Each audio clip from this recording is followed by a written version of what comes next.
All right, there you go. You should be able to hear me now. I think my mic was muted. Sorry, I was late. I was starting this and then I got lightheaded and needed to go eat. So, yeah, that's the thing about being diabetic is at any moment you can just get lightheaded if you haven't eaten in a while.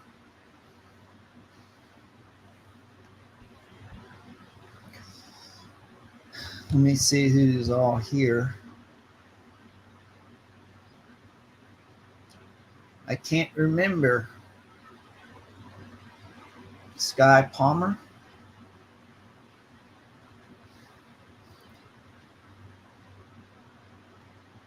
Gary 828 making excuses. Ooh, Sky's telling me that I'm worth the wait. All right, girl. Well, we'll see if I'm worth it or not. You might not feel that way after this live stream.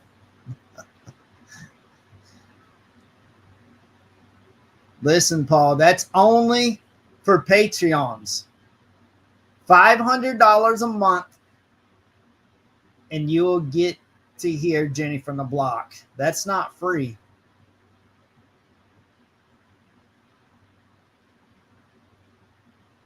So here, yeah, I've looked it over, but I've never like really delved into it. I thought I wanted to wait until I got on a live stream.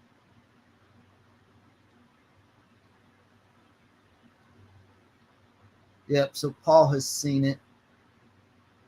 I did see that Neil Harding character. It does look like that may be Fiona. It very well may be her. That's true. Yep. Okay, I'm not sure who that is, but I'll look into it momentarily.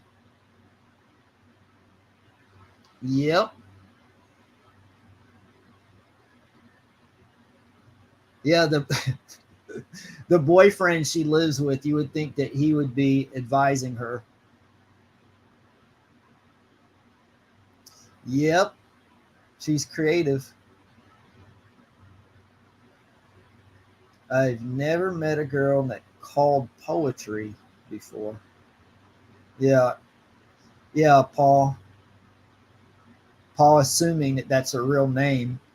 Yeah, you couldn't possibly use a Paul. I need to tell you something about me. 828 is not my last name. It's just an online handle. I know you're going to be surprised. Yeah.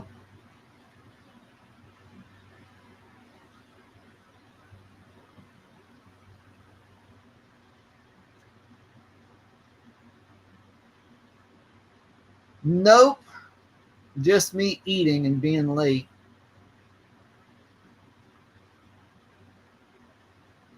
That's crazy. And that's why she's not innocent.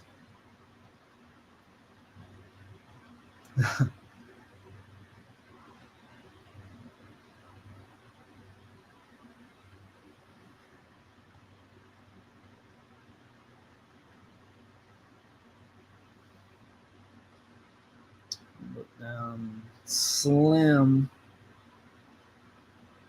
That was my nickname in high school. I didn't crack 100 pounds until like the middle of my 10th grade year.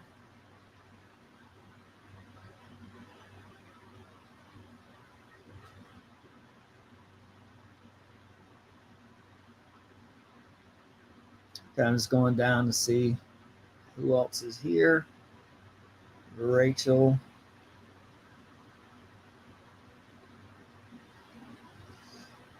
Eli. What's up?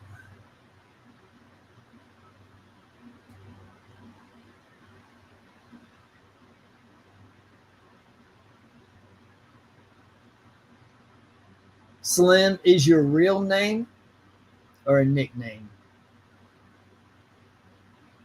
Who named you Slim? You're telling me your mother or father named you Slim?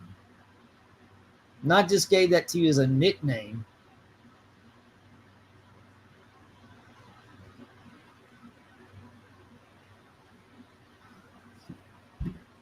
Dude, I gotta ban Paul Taylor because he's up here exposing me. No one is supposed to know. Big Bertha 828. Oh man. I'm getting exposed like Fiona Harvey. So you're saying your mother named you Slim?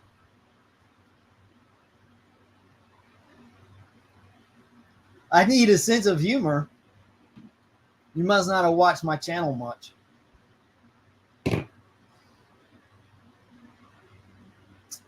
No, I figured Slim is not your name, but I didn't know if you were seriously telling me your mother named you that. I mean, it's possible. It's not impossible.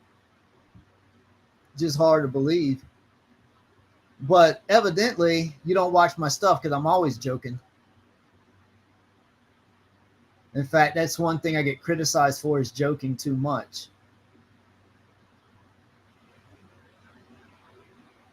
I think I'm a good balance of humor and seriousness.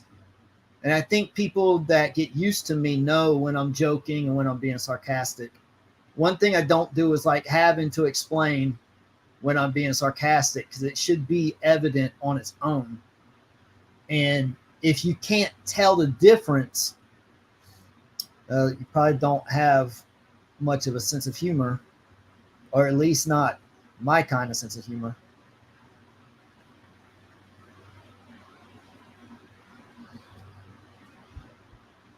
Yep.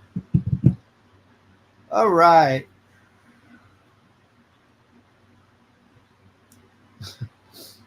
Exactly. Fiona Fiona is having to beat the females away with a stick. All these women approaching her boyfriend all the time.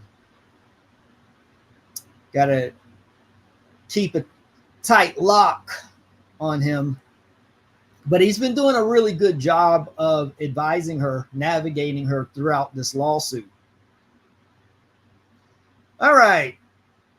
So I've already been late and I already went over the comments. So who's ready to delve into this craziness that is the Fiona Harvey support group?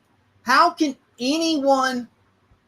Okay, it would have been bad enough to support her before the Laura Ray interview, but now that we've seen the Laura Ray interview, how can anyone possibly support her at this point? You have to be like really mentally deranged to support this woman after the Laura Ray interview.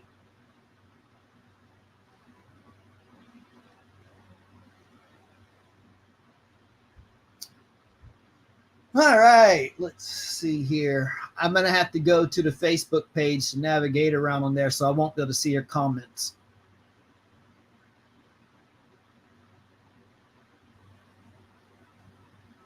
Oh, man.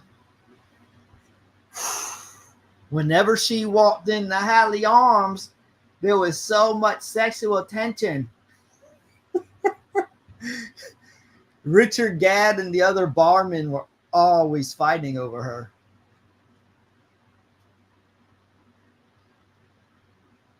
He said, do you want me? He wanted to sleep with me. He said, do you want me to come home with you? I said, I've got a boyfriend. I'm sorry, I'll never stop being funny. That part on the interview where she said, he wanted to sleep with me. And Pierce is like, he what? He wanted to sleep with me. It was funny. Piers Morgan knew she was full of it. And he wanted to get that clearly pronounced onto the video so that it could be like a meme going forward.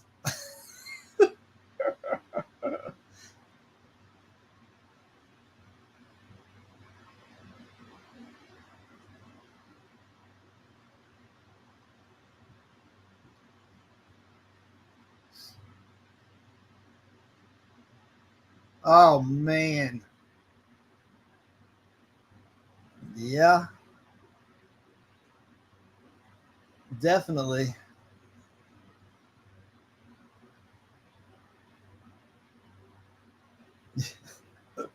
Yep. All right. The comment section's distracting me. Let me get to business now. Fiona Harvey supporter group. Let me go ahead and slip my business glasses on so I can read everything clearly here. That's from June 9th. That looks like a Walter White icon. Okay, so this is June 9th, June 7th. I know there's more recent. Okay, here we go, 12 hours ago. We got 6 hours ago. What the? What? What is that? Okay. 4 hours ago. Okay, so I've already thought that Neil Harding may possibly be Fiona. And I think it was Poetry that said she suspected Smith Bianca may be her as well. Let's look at those profiles. Let's first go to Neil Harding, and you'll see why. Okay. Wait, where's the...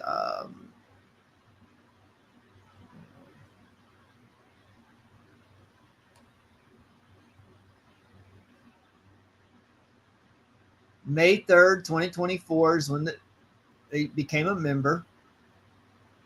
And I was just, okay, I'm not sure why, but you can't see. But if you click over here, okay, you'll see works at lawyer and in a relationship. Her and Mark P. Muppet are pretty hot and heavy. Okay, so works at lawyer. Okay, that makes a lot of sense. But you can go to profile and it doesn't have the occupation, which doesn't make sense. But whatever, that's just Facebook. View profile. Let me see. Okay, there we go. Works at lawyer in a relationship.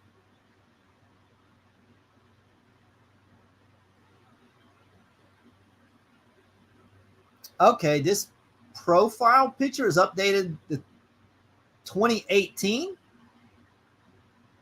And it's a picture of a weight set, like some gym equipment. Does anyone know, would Fiona have this page up back in 2018? Or is Neil Harding just someone who's crazy? Let's see. Let's see if we can figure this out. Works at lawyer, September 2nd, 2001 to present. I want to know where Fiona was a lawyer at. Would she say that on her original interview, she said that Laura Ray fired her because Fiona was running for a seat in Parliament or something? Well, was she going against Jimmy Ray? And so Laura had to try to take her out of the equation because she didn't want Fiona to beat Jimmy Ray for the Parliament seat or whatever. Is that what Fiona was suggesting? Let's see.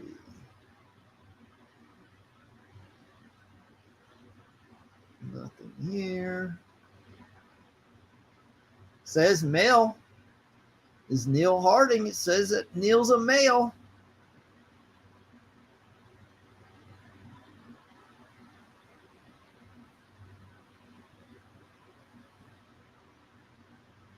Following LAD Bible. UK news. Okay. Hold on. Does it say the location? It doesn't even say location, does it? Wait, places lived? No places to show. Okay. Okay, let's go to friends. Photos. What is the purpose of this?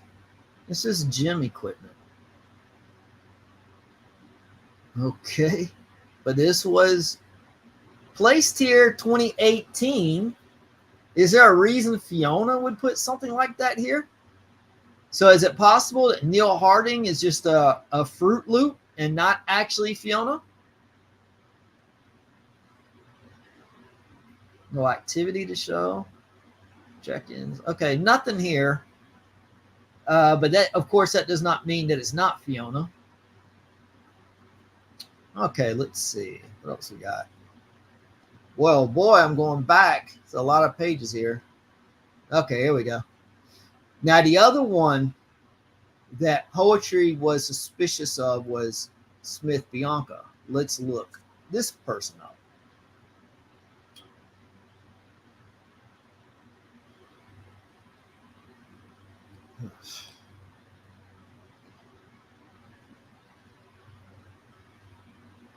I don't see anything about, okay, let's go to view profiles or anything on here. Okay, this person's been around since 2019. Any information? Wait. Joined April 2014. That was about the time Fiona started stalking Richard Gadd, isn't it? Okay. No friends, photo, videos. You know, this is weird. Why would somebody have a Facebook post for 10 years and just have nothing on here at all? Work and education, places lived, nothing. And now all of a sudden you're coming on here to join the Fiona Harvey support group.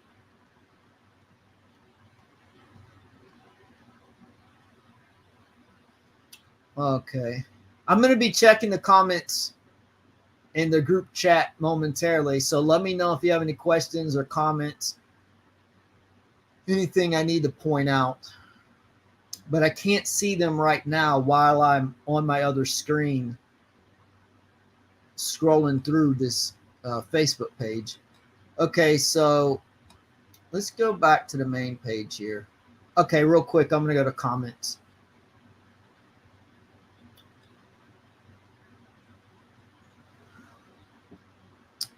All right.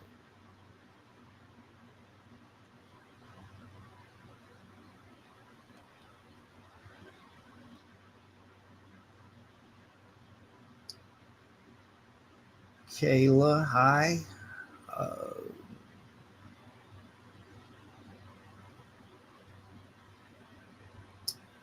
Slim is going to stalk Kayla.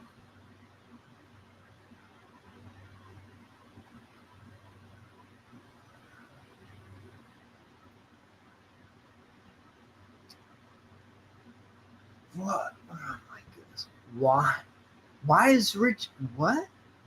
Is that recent or is that old? Oh my goodness. Yeah, he sounds deranged too. But not close to the extent of Fiona, though.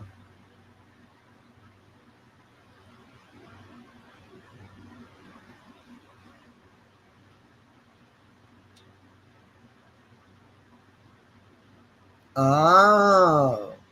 Yeah, I'm sure that he has friends very high up in Parliament and yet wants to go to the Fiona Harvey support group. Yep. So that's definitely a red flag right there. Yep. That's what I'm thinking too.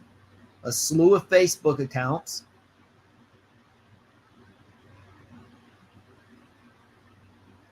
Yep. Maybe that's her boyfriend. Let's just go ahead and get a live interview. What if she like hired an actor to pose as a boyfriend? I wouldn't be surprised.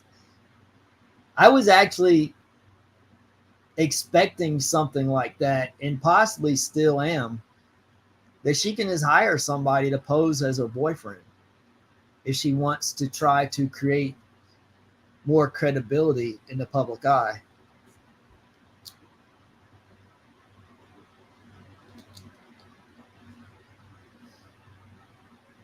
Reverse look. Did you do that? Which picture you're referring to?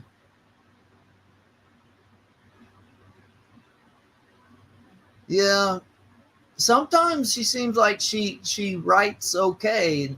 Most of the time, she's full of typos and errors. But there have been some instances where she's pretty consistently sound with her posts.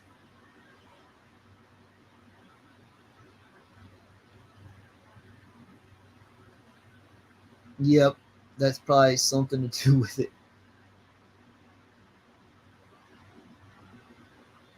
Yep, that could be.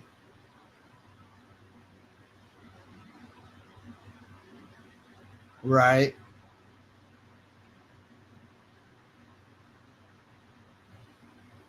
Yep, I noticed that as well.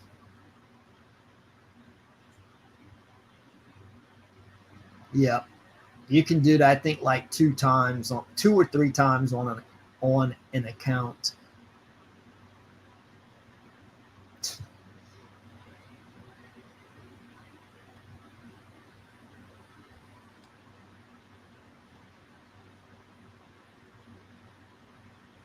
Right. Yeah, she says that she's an attorney and was running for a political position, and that's why Laura Ray fired her because she was afraid that she was going to win Parliament.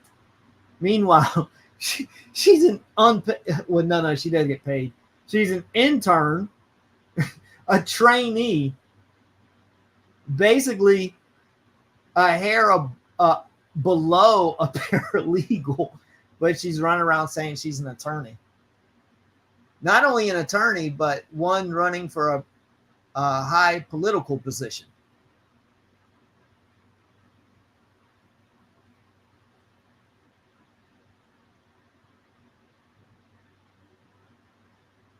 What?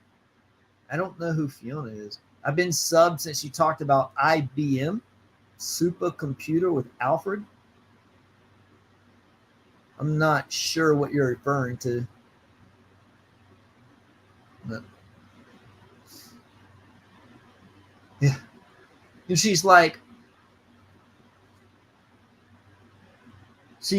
I don't mess around with boys with no job. Where did you meet Richard Gadd? At his job.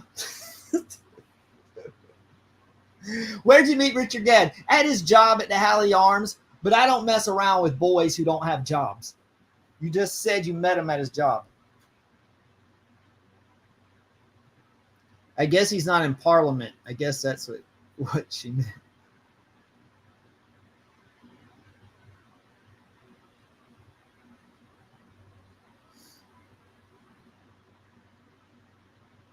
Will someone help Slim out?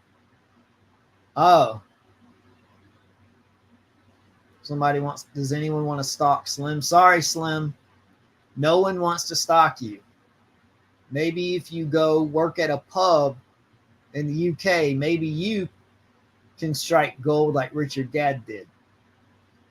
But it's going to be really hard. It's like winning the lottery. Getting a stalker like to the extent of Fiona Harvey is like getting hit with lightning or winning the lottery. Something that doesn't come around often.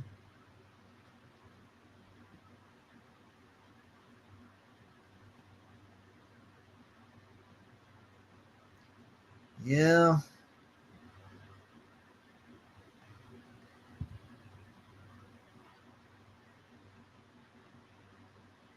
Yeah, she doesn't have a boyfriend. She's probably got like 8 or 9 of them. A woman like that, oof, so many amazing qualities.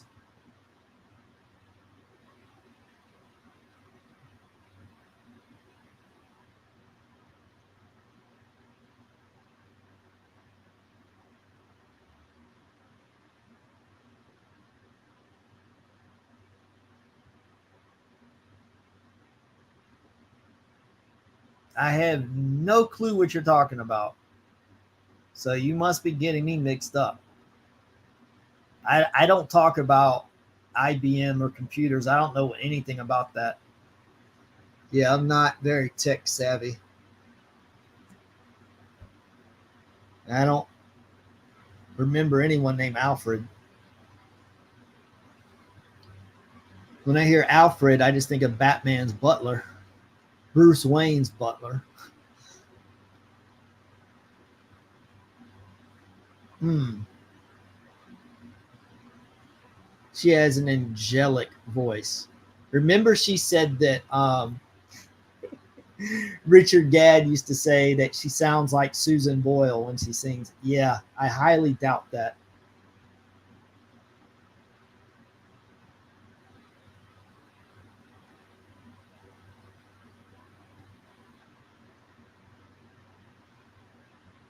Wee little, wee little boys.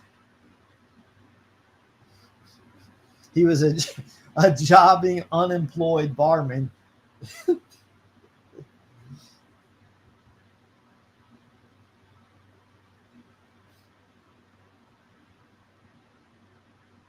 Uh-oh. And I want to hurt Slim. I guess. I don't know. You said you subscribed to my channel, though, after watching it. Maybe you watched something else on my channel? I don't know. But it definitely wasn't about an IBM computer.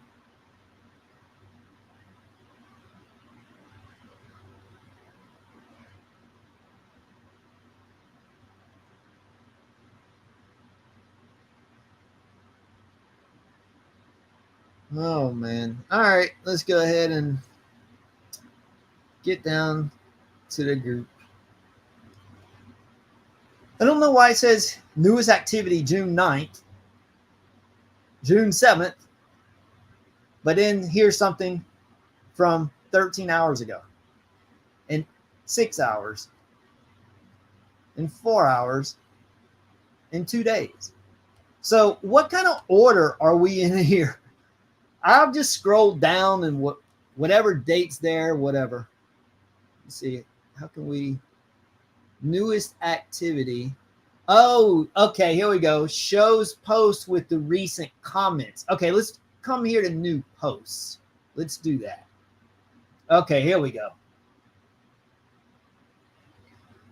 All right, Smith Bianca. Phew. Just managed to block 16 Gadites. It feels great when they lose their lurking self-control and start liking ridiculous comments from the Gad gang. See you losers, XX. Now that doesn't really sound like Fiona to me. I mean, she may be aware enough to try to switch it up, but I don't know. That doesn't really sound like her to me, but I'll look at some more. Let's look at the comments here. All coming over from the ridiculous Reddit group. Is that what happened? LOL. I never look at that crap. Yeah, they're true Gadites. Okay, so what they're saying here, Gadites are people who think Fiona Harvey is actually guilty and that she should be held accountable for all of the stalking that she's done. So I guess all of us who agree with that sentiment are Gadites. I'm not a big Richard Gadd fan or anything, but in this particular situation, and because of what happened with Laura Ray, no, I don't think she should. I definitely don't think she should be able to sue, and I don't think she should be able to just get away and continue going unscathed the way that she has. That doesn't mean that I'm a Gaddite or whatever, or that I'm a huge Richard Gadd supporter. But in this case, I side with him, as I think most people do. Really, that interview with Richard Ray was really damning to her, because it just confirmed everything that Richard Gadd was saying.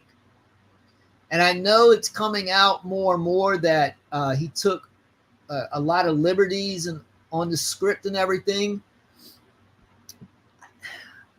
I think if you're going to portray it as a true story, you should try to keep it as accurate as possible.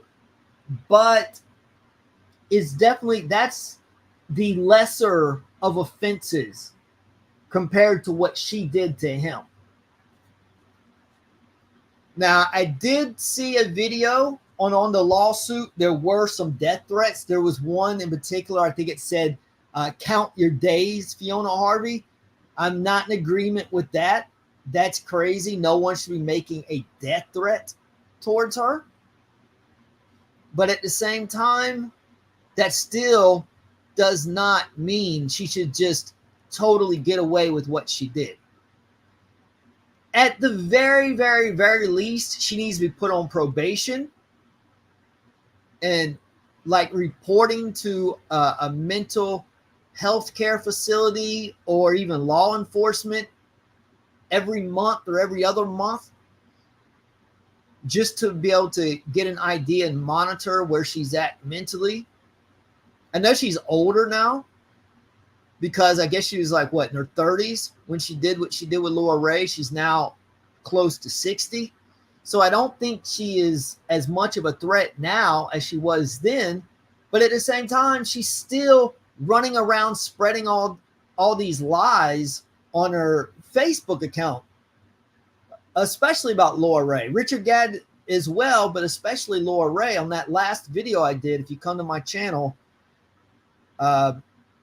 these last few videos exposing Fiona Harvey's harassing Laura Ray Facebook posts,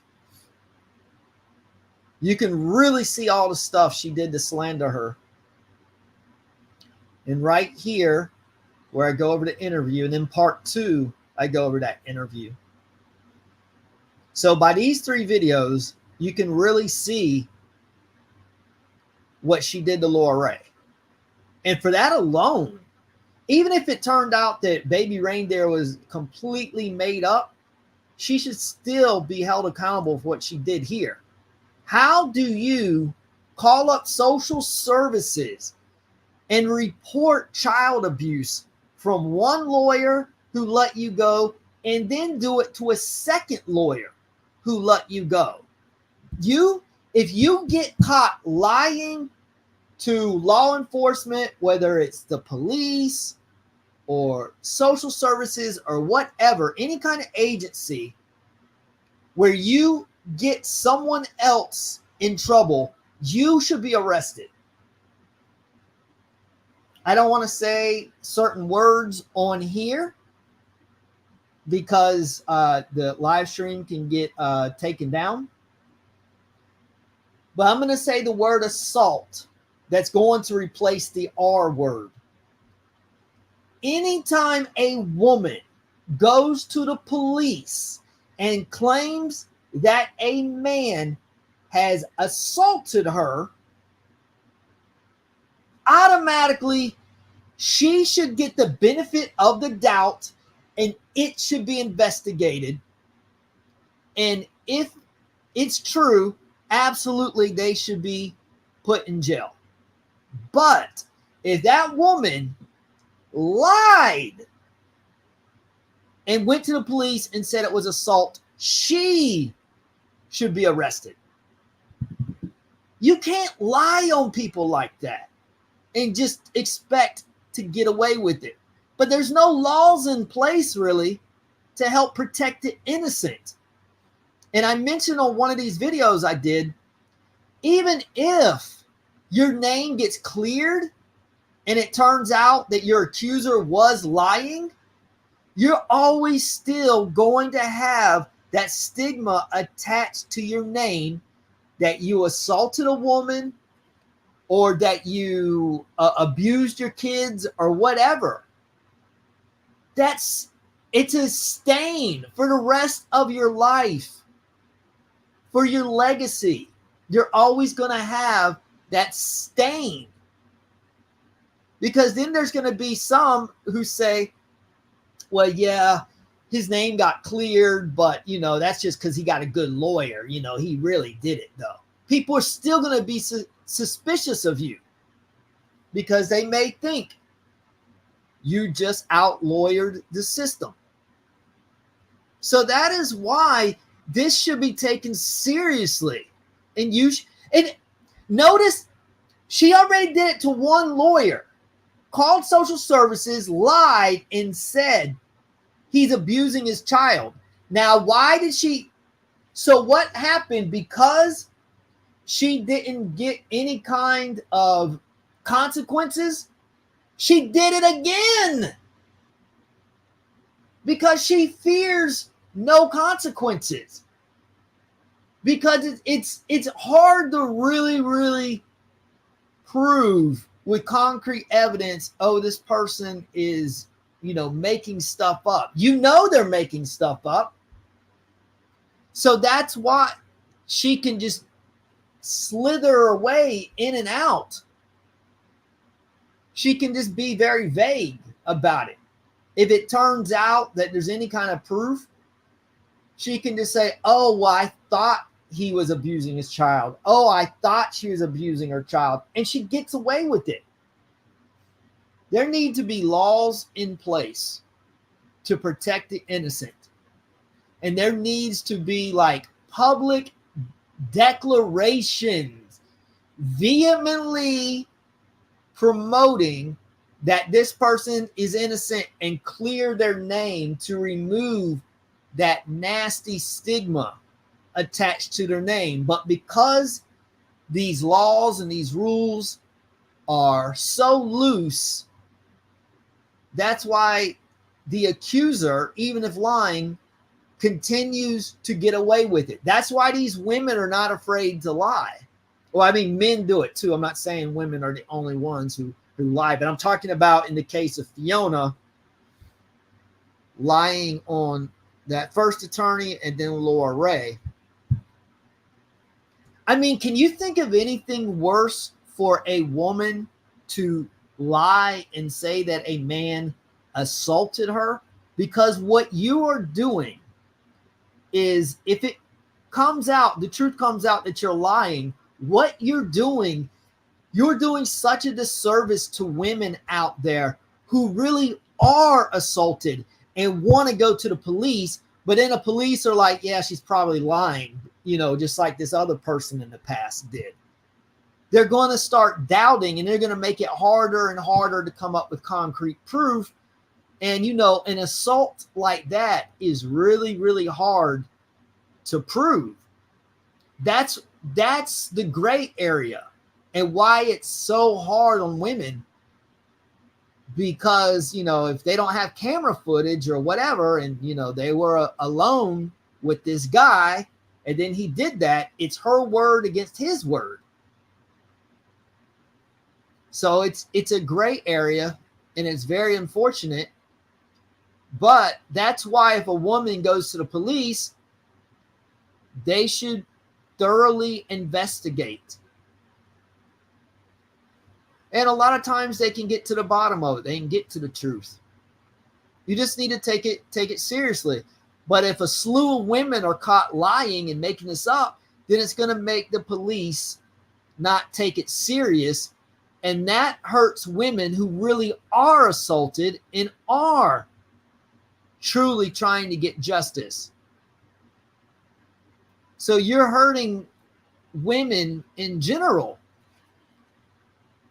by going up to law enforcement and lying. Anyways, that kind of a tangent there. Let me go back to the support group.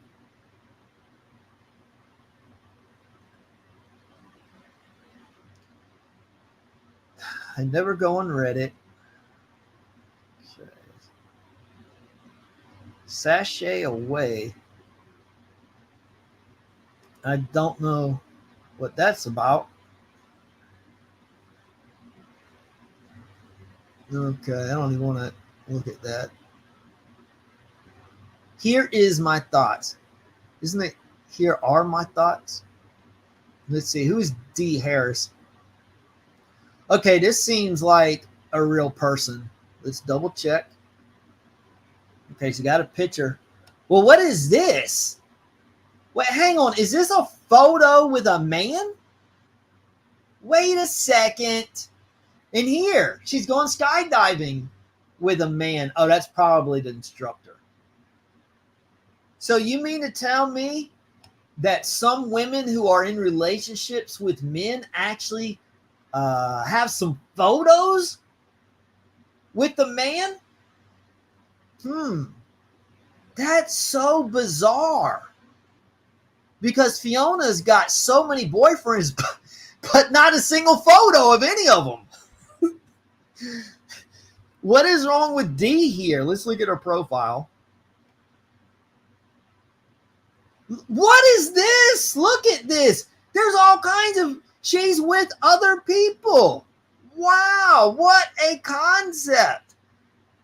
Okay, so it appears like D Harris is a real person. Let's see. Owner. I don't know how to pronounce that. Wanganyu. Wanganyu. Wanganyu Pet Motel, Boarding, Kennels, and Cattery. Okay. Mayfield School. Okay. However that's pronounced. New Zealand from the UK. This looks like a real profile. Fiona, this is what a profile looks like. Anyways, let's see what she said.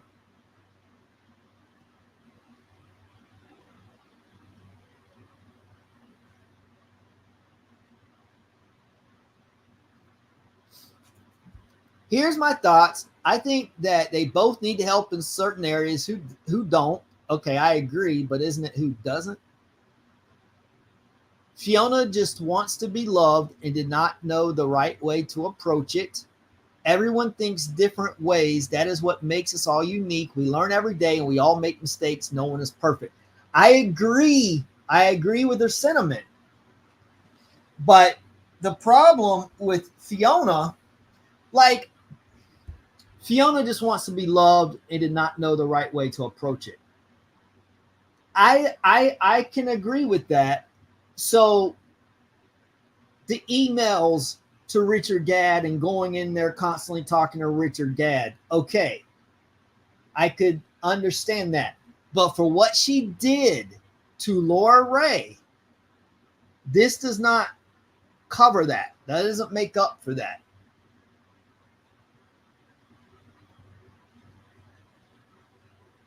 And see, if all Fiona was accused of was going into the Hallie Arms and, you know, just really crushing on Richard, and even if she did send 40,000 emails over 2 years,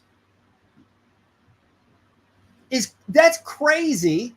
But yeah, that's not necessarily a reason, you know, to go to jail or be in trouble. That is something. You want to be loved. I think most of us could forgive that.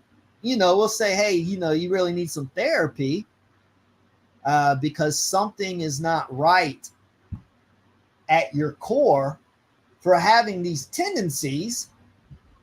But at least you haven't acted like a criminal. What she did to Laura Ray is criminal. And what she did with Richard as well, because she did other things. In addition to the emails and constantly going to the pub. Okay, that's it. Again, everyone here is absolutely certain that Gadd is lying through his teeth about Fiona. What? How is he lying through his teeth? What did he lie about? I think he embellished some points of the show. First of all, he didn't say anything about Fiona. So he didn't lie on Fiona. Gadd is lying through his teeth about Fiona, and certainly is, at least some areas, this seems to be correct. So why are you so sure he's telling the truth about an R? I don't want to say that word on a live stream or on my videos and to get taken down. Maybe it never happened or was grossly exaggerated, in which case protecting would mean not wanting other lies to be exposed.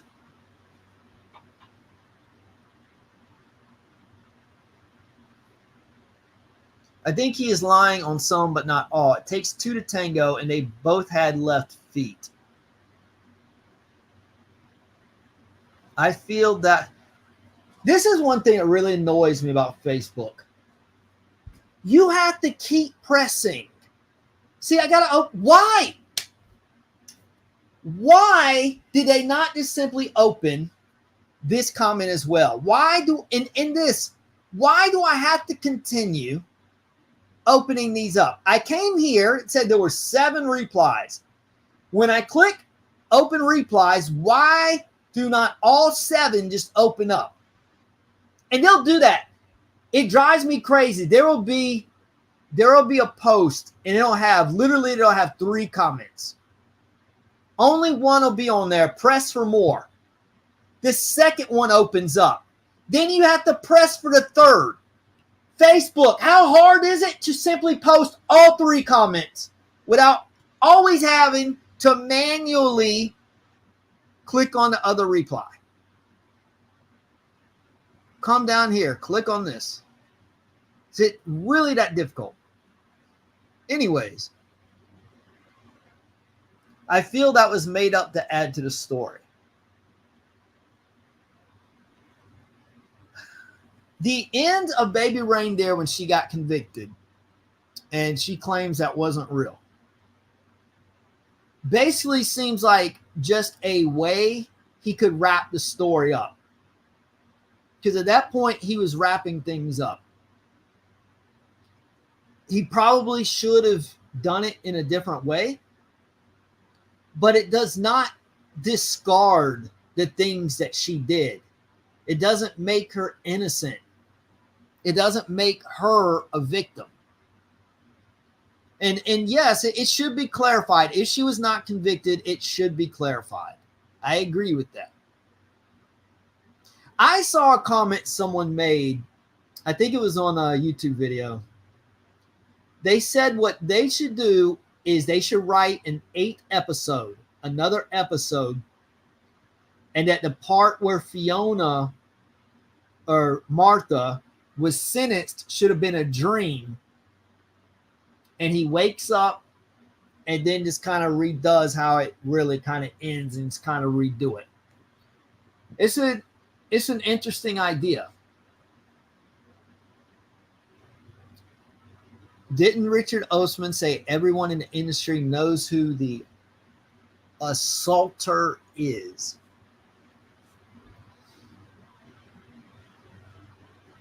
He has lied about the assaulter. As he continued to go back to him, he wouldn't reach standard for being abused.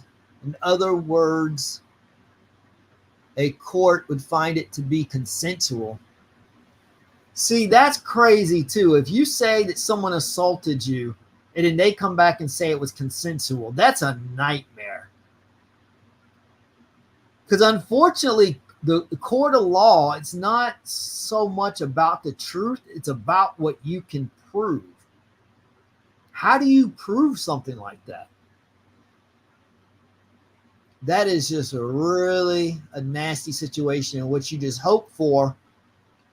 If someone did actually do the assault, you hope that there's some piece of proof or evidence that you can dig up so you can actually prove it. Because if you can prove it in a court of law, you'll win. It's really unfortunate because it's not always the truth does not prevail in the court of law. It's what you can prove. So if you can't prove something, even if it's true, you're not going to win. So that's why these assault cases are just so difficult. Because how do you prove?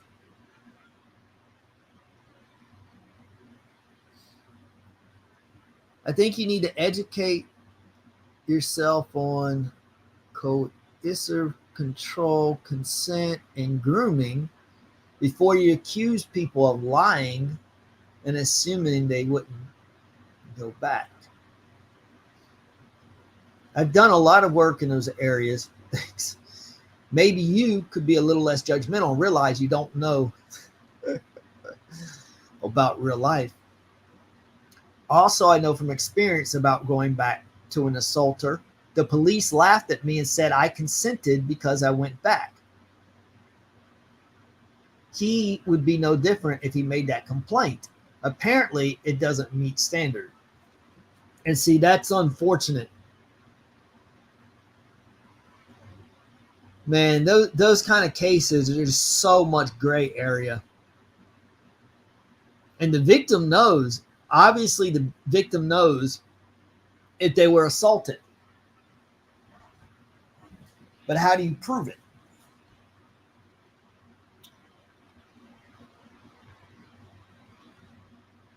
Gad playing her wouldn't have helped, huh? Here we go. Neil Harding. Is this Fiona posed as someone here on Facebook? Let's see. I think he played her a heck of a lot more than he let on. Don't believe for 1 minute his friend sent her that email. He was just covering his back in case she provided it for evidence. Police catch him out telling her to send him emails again. He makes up excuses for this. The article with the barmaid who worked with him said he was taking the mick. What's the mick? Okay, so this is Neil Harding, who we suspect could possibly be Fiona. Take another look at the profile. Now, see how different this profile looks opposed to D. Harris's that we just looked at? See how D. Harris had photos with lots of, I don't know, friends or family? And this is empty, just like all our profiles are. You don't see her with anybody. Only the one photo with Piers Morgan. Other than that, I mean, I'm surprised she hasn't just gone out and paid some people to like pose with her, so she could put photos on social media to appear like she does have a social life. Who are all these friends? Where are they? I mean, she probably does have some acquaintances, but who are they? No one knows. Or maybe she doesn't. Maybe she doesn't even have any acquaintances.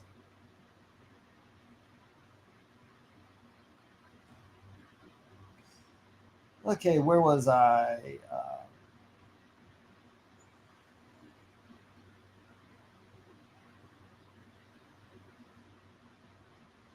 Right here.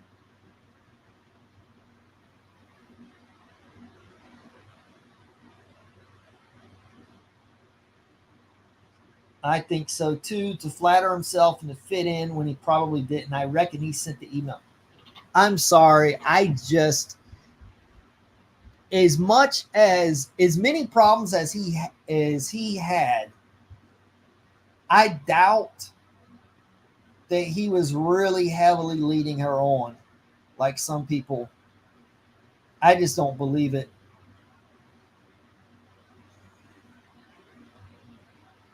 Oof.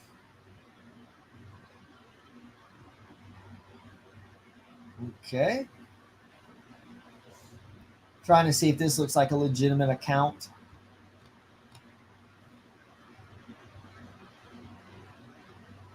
Does that look? That looks like Fiona. Isn't that Fiona? One of Fiona Harvey's photos? Can you see my pointer right here? Isn't that a photo from Fiona Harvey? It's got a view profile. Brenda locked her profile. Join March 2000. I don't know. Let me go over here. Let's go back to the thread. Excuse me. Okay, see here, I got to click this all over now. 7 replies. And I've got to click a second time and a third time for 7 freaking replies. I hate Facebook's setup.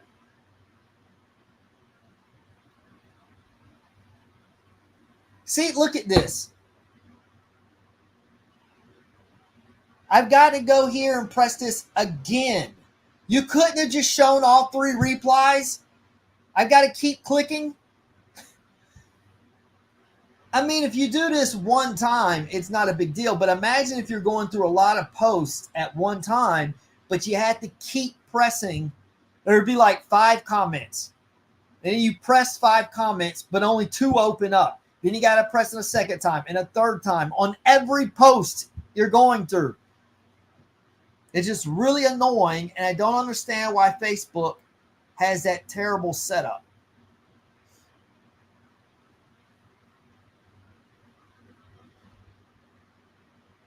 Okay, I think so too. To flatter himself and fit in where he probably didn't. I reckon he sent the email. Okay. It's narcissism. He would have enjoyed the attention to start off with. Then comes the boredom. No, I don't believe that. I don't think. I don't think he wanted that kind of attention. He may have said something like, when she was giving me compliments, it felt good. Yeah, and that's fine. But he wasn't like starving for her attention because she's too intense. If she just came in the bar like a few times a week and would always say, hey, baby reindeer, hey, you look nice today, or, hey, you're so funny or something or other, that I could see that kind of attention because it's not crossing a line. It's not intense. But what she started doing, she crossed the line pretty quickly, and it was way too intense. So no one wants that kind of attention.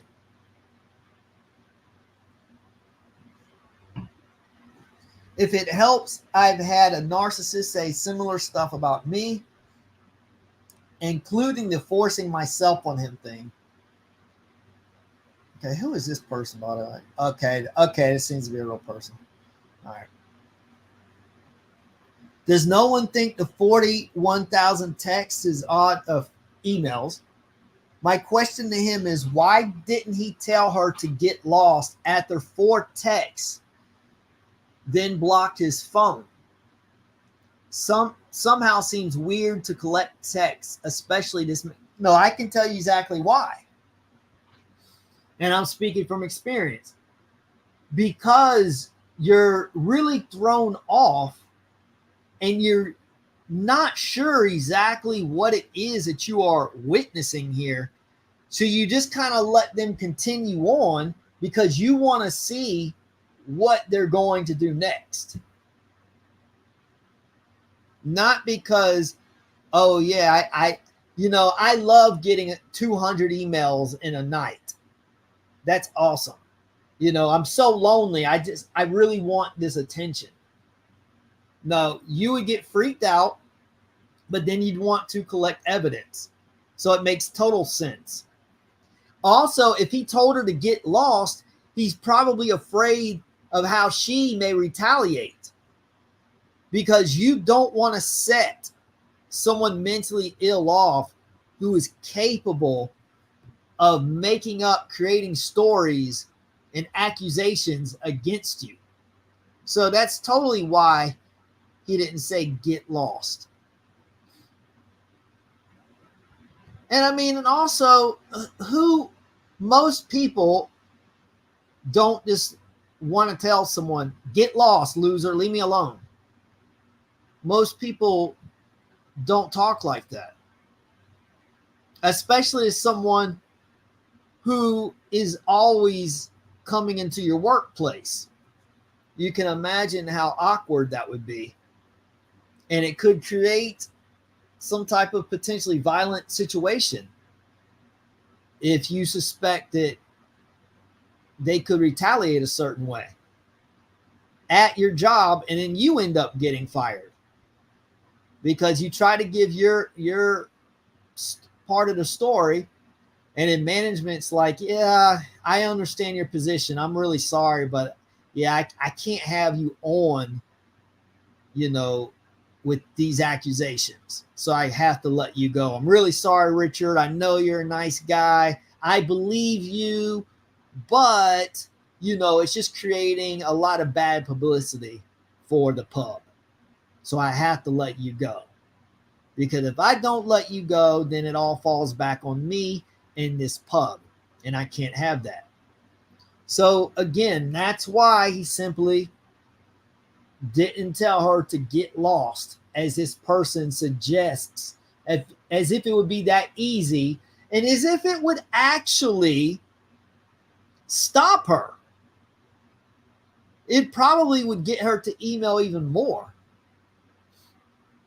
He mentions being abused, yet he also mentions using people as objects, as he hates himself. Okay, that's something that people deal with. That doesn't, I mean, it's unfortunate,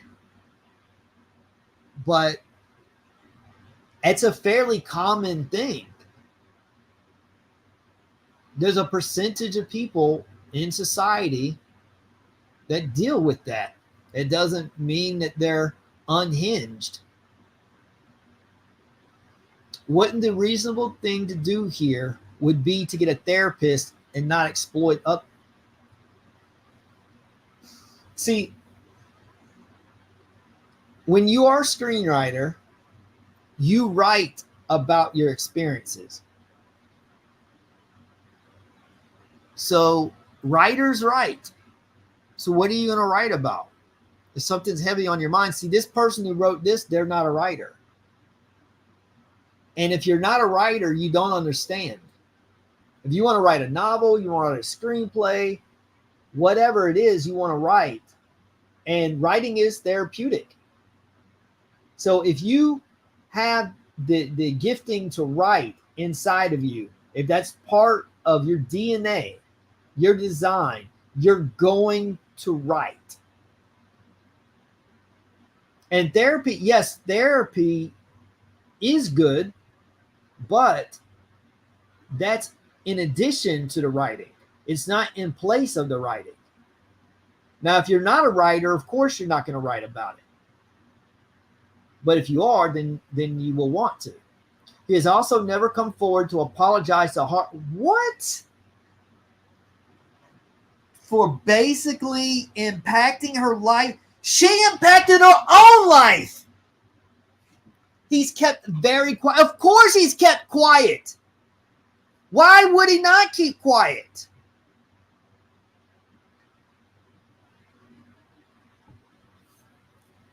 He's already said everything he's had to say.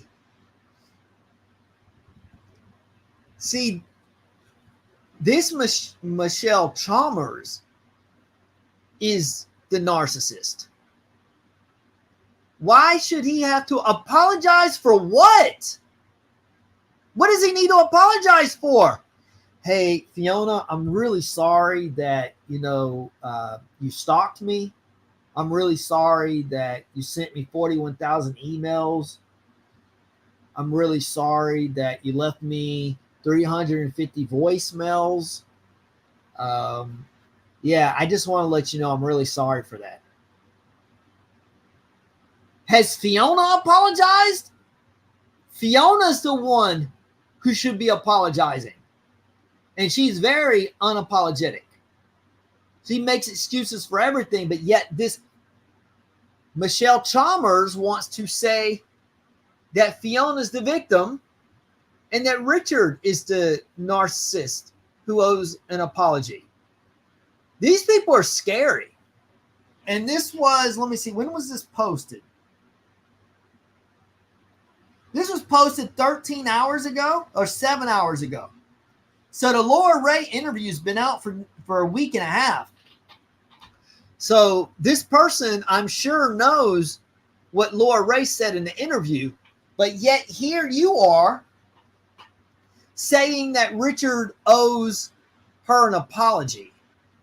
Let me ask, does Laura Ray also owe Fiona an apology? Piers Morgan owes Fiona an apology too. Everybody owes Fiona an apology.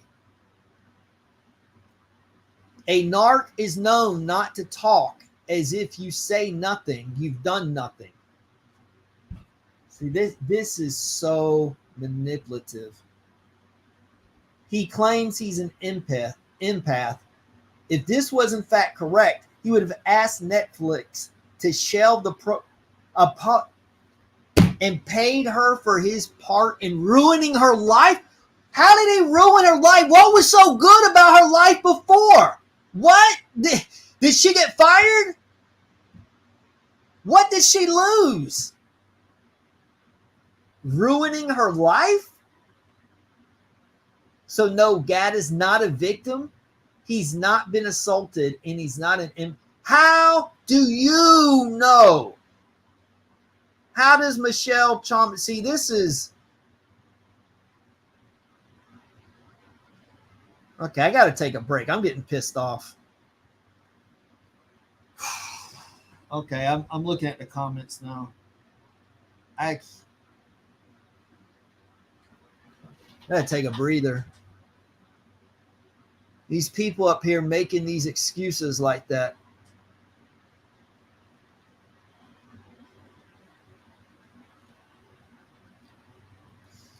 Let me go through the comments here.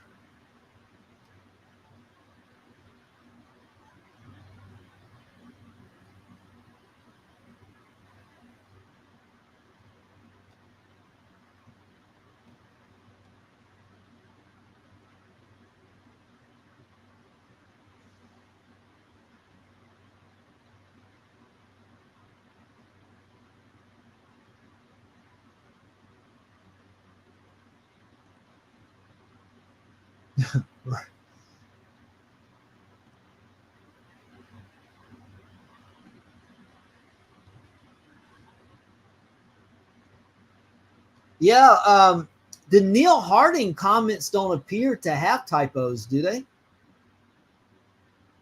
So that's why I'm starting to think maybe that's not her. Hi from Australia. I'm glad to see dogs can type. That dog is very intelligent.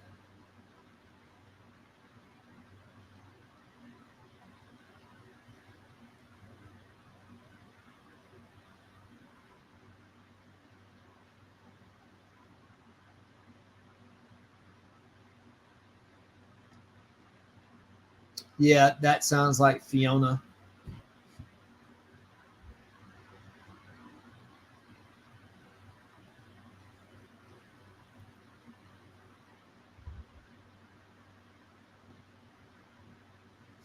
I doubt it. I mean, I agree. She should get more than the what was it, 250 pounds, which I think is like a little over 300 US dollars. I agree. She should get more than that. Like I could see her getting like 25 grand or something. Not a million. But no, she deserves to get paid though for her appearance.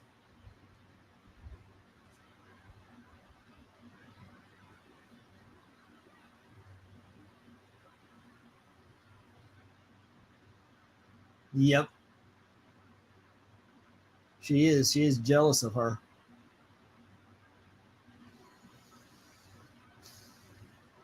What, did I say the wrong name? Probably.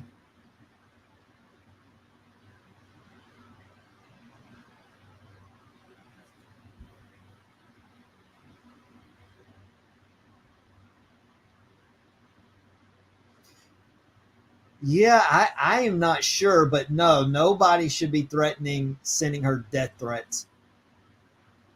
You know, I mean, if somebody sends a message, hey, you're deranged. I mean, I don't even think you should say that. But if you do, it's not that big of a deal. But no, there, you know, like they say, two wrongs don't make a right. I don't want any physical harm to come to Fiona. I just want for her to be held accountable for what she has done. I think that's fair. And I'm not even saying that she should necessarily be in prison, even though I'm starting to think maybe she should, but at least be in a mental facility. She just needs to be removed from society, from being able to hurt people, and not only in physical society, but even online society, because she just spreads vicious rumors all over the place.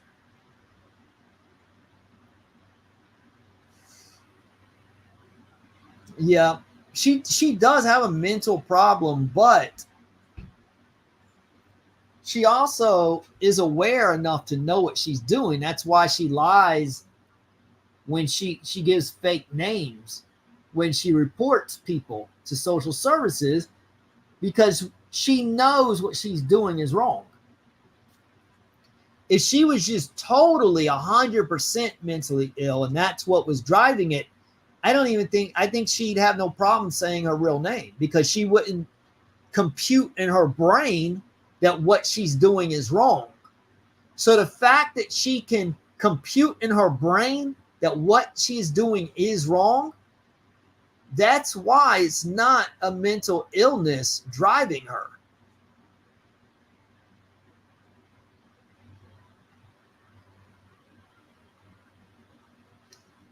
I mean, yeah, and that could be too. That could have been fake. I don't know. But the one said, count your days. That does sound like a death threat. I'm not sure who wrote it or anything. Um, and it could also mean karma's gonna catch up with you. You know, for all the things you've done to people over the decades.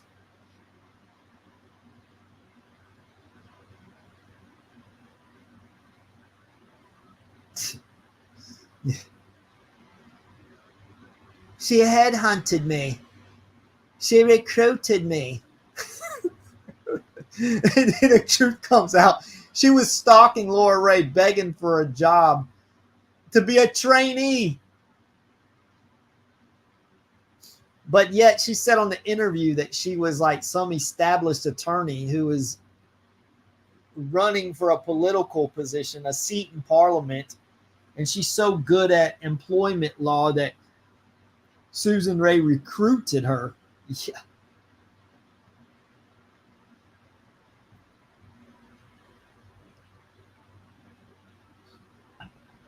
that's true. Let me see what happened. She knew to back off. Notice the mental illness didn't consume her to the point where she continued once she realized there were potential consequences coming. Now all of a sudden she doesn't stalk anymore. So she can control it.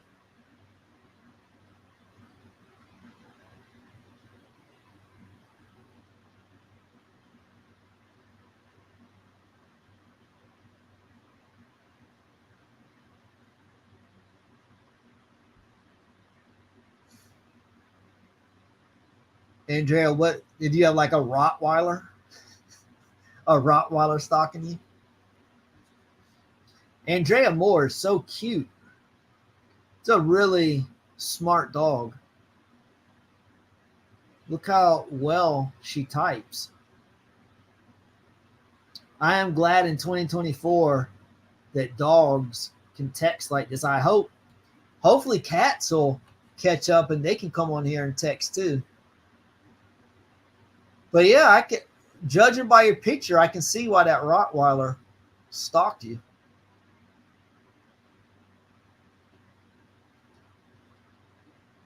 Police said, "Oh, he does this often. We'll chat with him, but he's harm. What harm? Hey, he's harmless. Yeah, harmless to you, the police officer, but not to the person that he's stalking. You don't know if he's harmless. That's the kind of BS I'm talking about. That's exactly what I'm talking about. And that's why you have so many stalkers. Because the only thing police say they can do is after the assault takes place. I'm sorry, but if somebody is driving around my neighborhood and they don't live in this neighborhood, that should be enough for police to approach that person, give them one warning, stay away from this area. If you come back in this area, you're going to be arrested. Stalking would cut down drastically. Restraining order. No, you're not going to be showing up by coincidence everywhere. Oh, it's so funny. Every time I happen to go to this restaurant, you're there. Oh, and I'm at the mall. How is it that you're 2 stores down? Everywhere I go, oh, we're at the same grocery store. Yeah. Once you get a series of those, then yeah. Okay, I will tell you a funny story. This girl accused me of stalking. Okay. I promise you, I don't know what happened. But this was in 2009, I think. 2008 or 9. 2009, I think. And I had a back issue. I was rehabbing my back. So I was seeing a chiropractor. And I was working out with a personal trainer in the gym after work. Excuse me.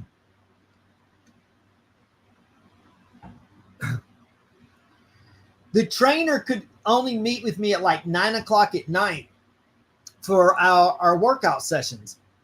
So what I would do is close to my house, there was a Wendy's.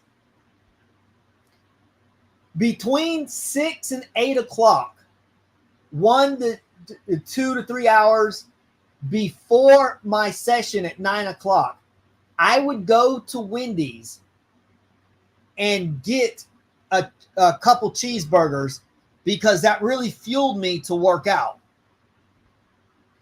So I go in there between the hours of 6 and 8, Monday, Tuesday, Wednesday, and Thursday, 4 days in a row.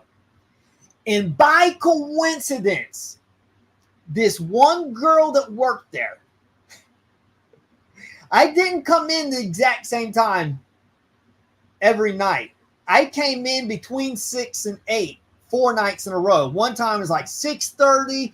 Another night was like 7:15. Another like 7:30, 7, whatever. I am not kidding you. Every time I went in there, she was on break 4 days in a row. No, actually 3 days in a row. It was the 4th day in a row I got in trouble. She was on break. And it was a hilarious coincidence.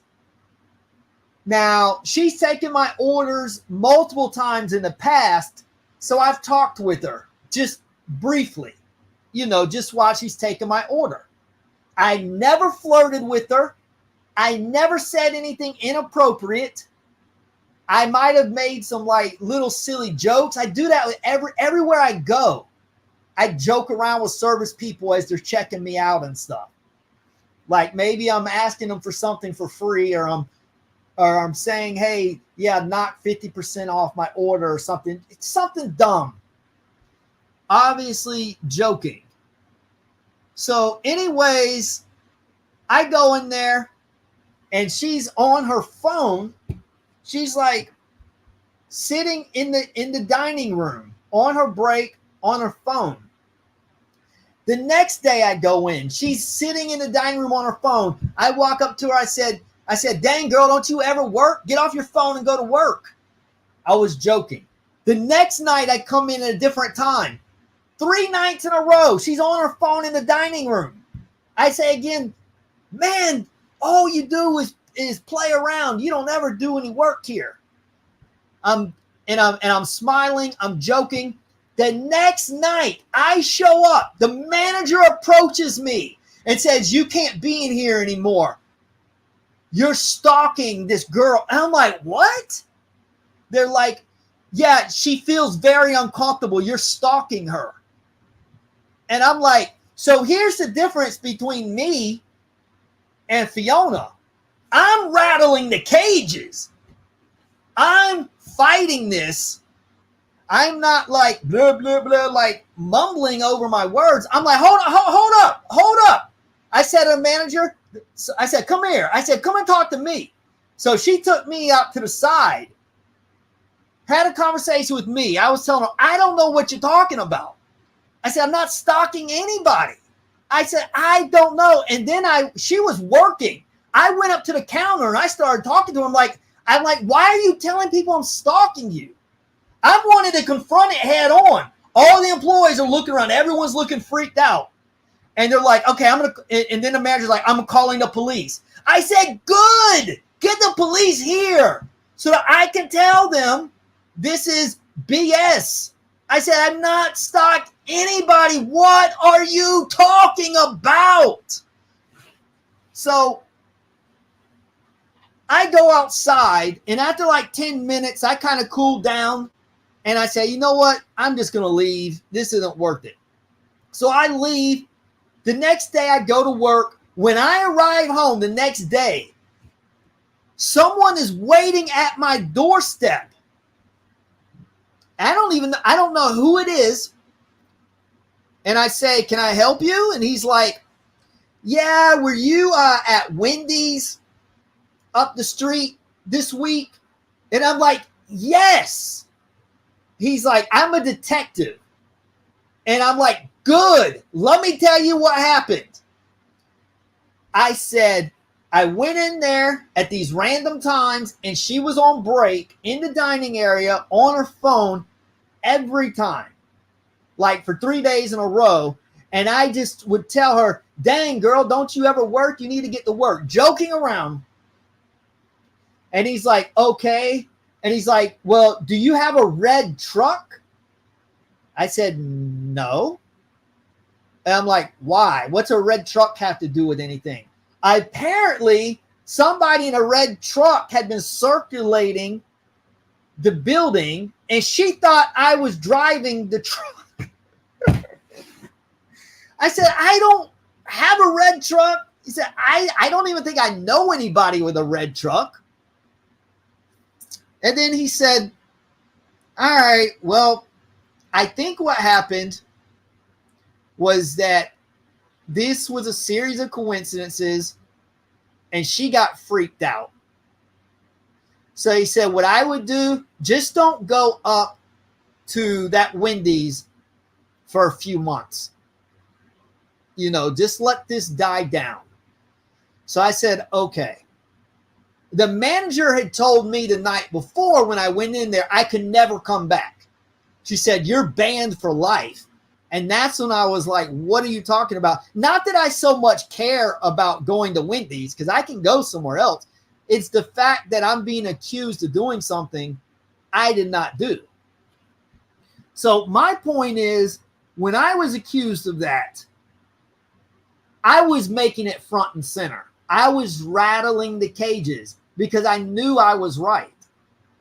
I was being falsely accused. I had no idea why she was so. I mean, she was a teenager. She was like 18, and she looked really young. She looked. You know how like a lot of teenagers look even younger than they are. Like you could be 18 but look like you're like 14 or 15. She looked really young. So really, I kind of felt like I was interacting with a kid. So yeah, I joke around with kids. I used to work at a daycare when I was in my late 20s. Yes, I interact with kids. I joke around with kids. So I didn't say anything like inappropriate to her. I didn't flirt with her. I was just joking around saying, girl, get back to work. All you do is play on your phone. But I can tell you, it's a really, really bad feeling when you're accused of something that you did not do. Anyways, I don't know how I got off on that tangent. Let me go to the comments real quick, and then I'll go back to the Facebook.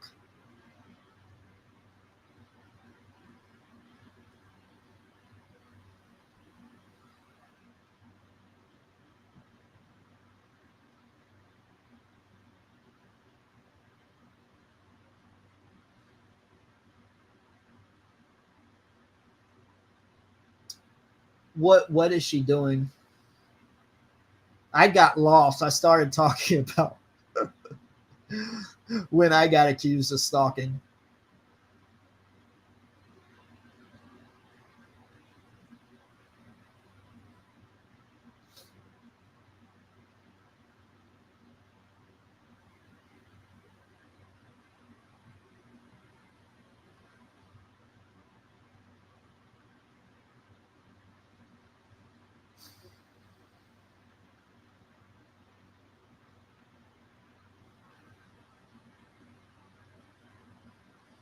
Yeah, I don't know. I don't know anything about that stage production.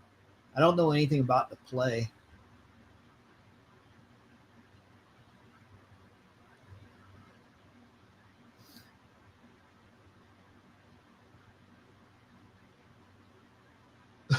Good grades. I have a photographic memory. Uh, what grades did you get? Huh? What were your marks and your grades? Uh, uh, uh, uh. Like her brain's malfunctioning. Why don't you just answer? People appreciate honesty. If you were just like, yeah, my grades sucked. I was, C's and D's. I flunked out. I sucked. Then people be like, oh, okay. Just be honest. See, the problem people run into is when they start lying. That's what people really, that's when people start hating you. What? Pepper spray is banned? I know that guns are banned in the UK. I thought pepper spray.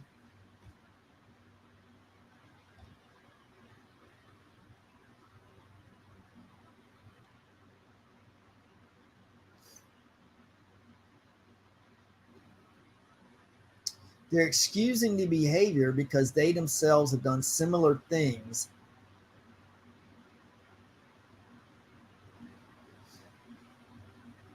Yeah, that could be. Nick, did you used to be on CES? Uh, is Nick still in here? I haven't seen any other comments. Yeah, that was 20 minutes ago. Yeah, I can't read stuff and read the comments at the same time because when I go to the Facebook, like right now, I can't, I'm reading the comments, so I can't navigate the Facebook page. But if I come over here now and now I do navigate the Facebook, I can't read the comments. So that's why I go when I'm looking at the Facebook posts, why the comments pile up and I can't respond to them. Is Nick still in here? Are you still in here? No, I didn't used to be on CES. I still go in there. I plan to go on there tonight. Yeah, I go in there. Most live streams, I go over there.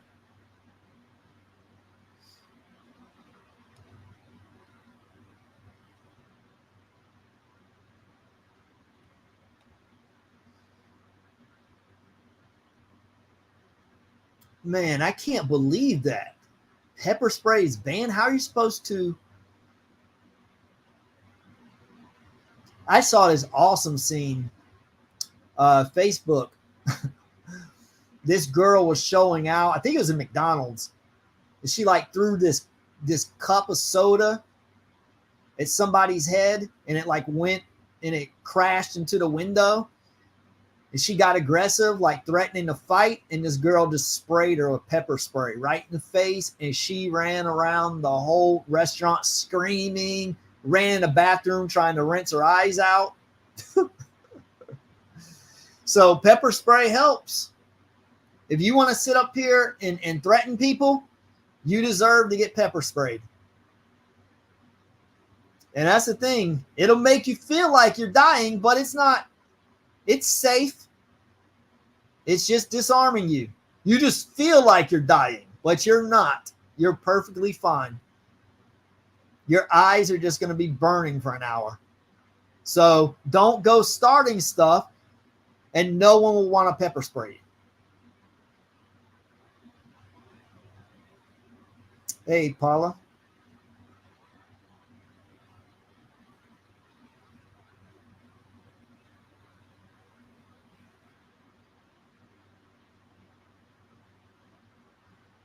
Yeah, I think she said she sent that to his theater, that she mailed it to the theater he was at.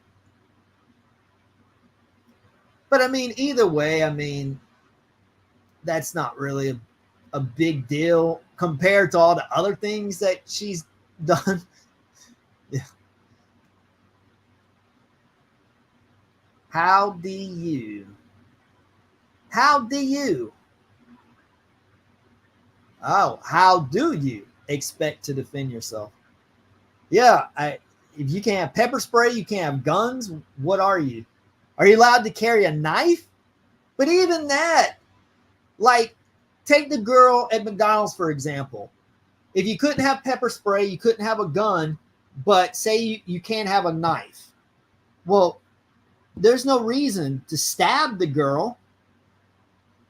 That could kill somebody. If you stab them in the wrong place, if you slice open an artery and they bleed out before the paramedics get there, but pepper spray is just going to burn your eyes like crazy. It's not going to kill you, though. So pepper spray is safe. So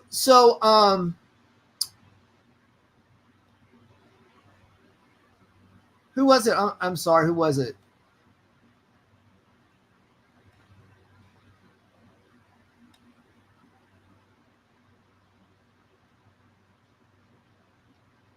The person that was just saying, okay, you're not allowed to have a gun, a knife, or pepper spray? What can you do to defend yourself? That's just crazy. No knives? I thought you could carry a knife. I thought that the guns were banned. So great. So what happens is the criminals carry the guns and knives, and the innocent civilians have nothing to protect themselves with. Oh my, that's crazy. Acid, man.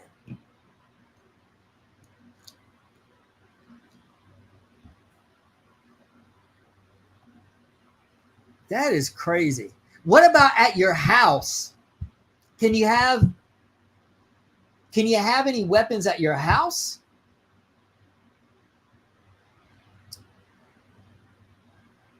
I need to take a quick break. I need to feed my cat. And I need to run to the restroom real quick. So I'll be back in like 2 minutes. I'll check the comments when I get back. And then I'll get back into the Facebook group and read some more. I'll be right back.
All right.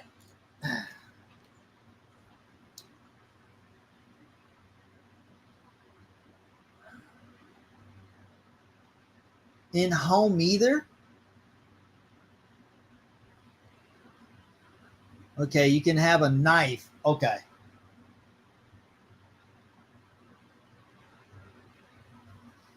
So y'all know what my favorite, probably my favorite series,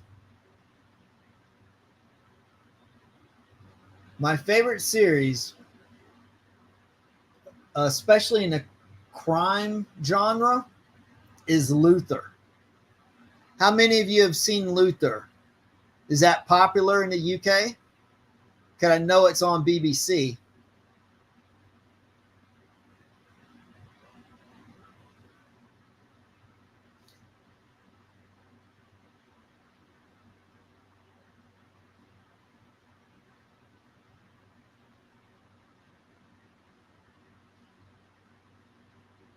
How many of you have watched Luther?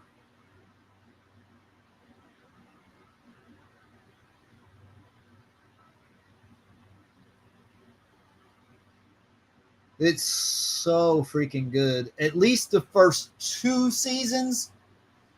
Season three was still pretty good, but not the level of the first two. I felt like they started forcing it. And then season four was kind of hit or miss. But those first two seasons, the first 10 episodes, really the show should have just ended at the end of season two. Because it's like a perfectly wrapped up story. The storytelling is just absolutely immaculate for the first two seasons. And Idris Elba's acting, just everything. And then as you watch like season three, there's like inconsistencies within the writing. So they did not flesh it out and develop season three as well as they did the first two seasons. It was still good. It just wasn't like perfect. Anyways,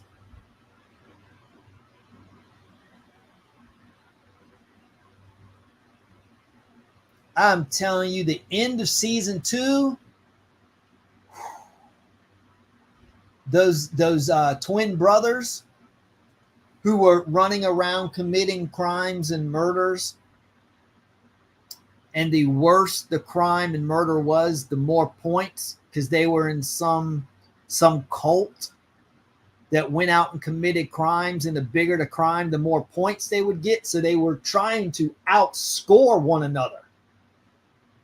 For those of you who have no idea what it is, these two guys, these two twin brothers, were part of a cult who would go out in society and commit the worst crimes and murders, and whoever's crime had the biggest impact, you would get more and more points. It was like a league. It was a game.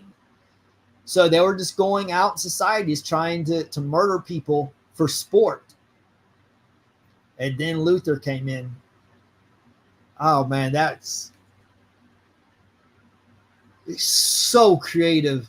And that sequence, when those brothers went into that office and just started murdering people, oh, that was one of the most intense sequences I've seen, because of how authentic it looked.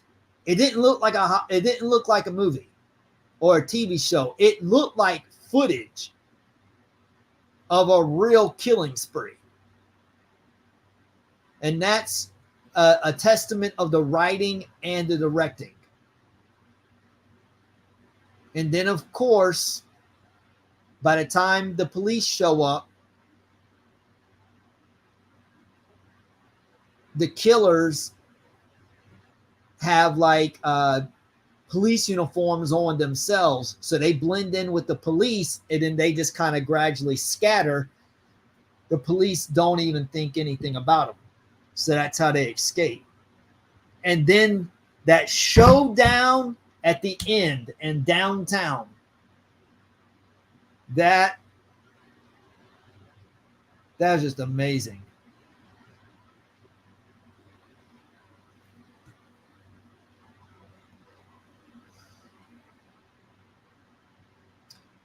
All right, Andrea Moore, I'm glad to see that you're very good at texting, and I hope you have better luck with the Rottweiler. Criminal Minds, that just looks too manufactured and produced. Luther was so good because it was raw and gritty. It felt real. Criminal Minds just feels like a TV show. It's got some, I'm sure it's got some interesting cases. I don't watch a lot of network TV, at least not dramas, because it feels generic to me. I like stuff that feels real. And that's why I love Luther. Anyways, let's get back to this Facebook group here.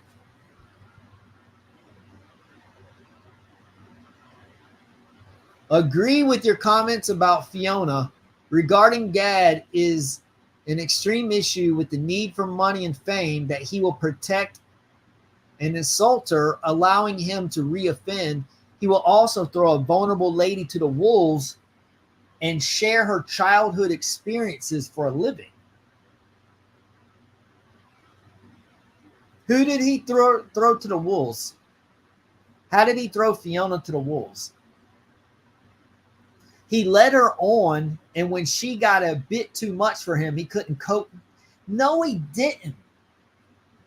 He did not lead her on that much. He may have, like, when he was at the bar, playfully flirted with her a little bit. But if you're telling me that, like, when he was off work, they hung out and he was telling her that they could date or whatever. No, I don't believe that. And you know what? Even if that was the case, even if he did claim to like her at the beginning, but then he saw how crazy she was acting and he ended things, that's perfectly within his rights.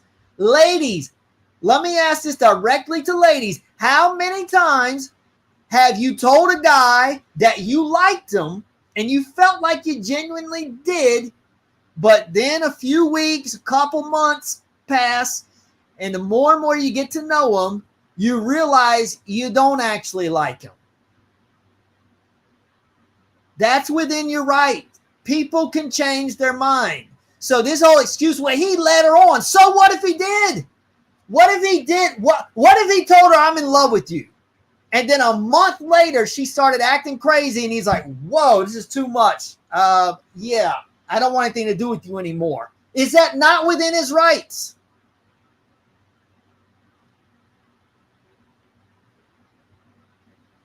So no, all this BS about, oh, he led her on.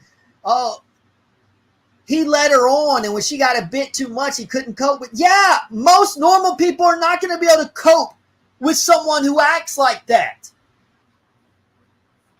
So here they are acting like he's bad.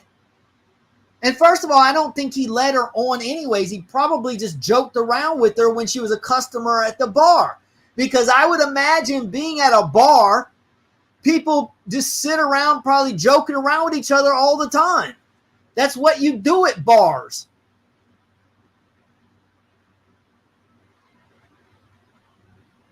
He should have started every episode with based on true events, but some scenes were dramatized, but he didn't. Now she's getting all this backlash, and knowing is talking about the bloke that did a whole lot worse than a few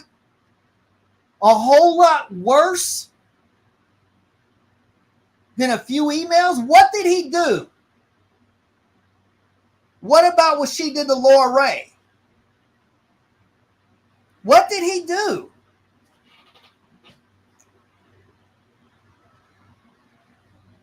Here are my thoughts. She's very unhappy. He's happy and laughing all the way to the bank. So who is the victim here? Obviously not him. He's not a victim right now. He was a victim when she used to stalk him. Angie Mary Watkins.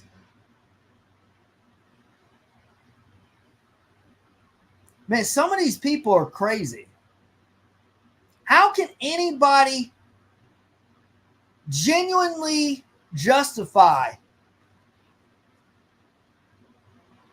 what Fiona Harvey did and demonize Richard Gadd?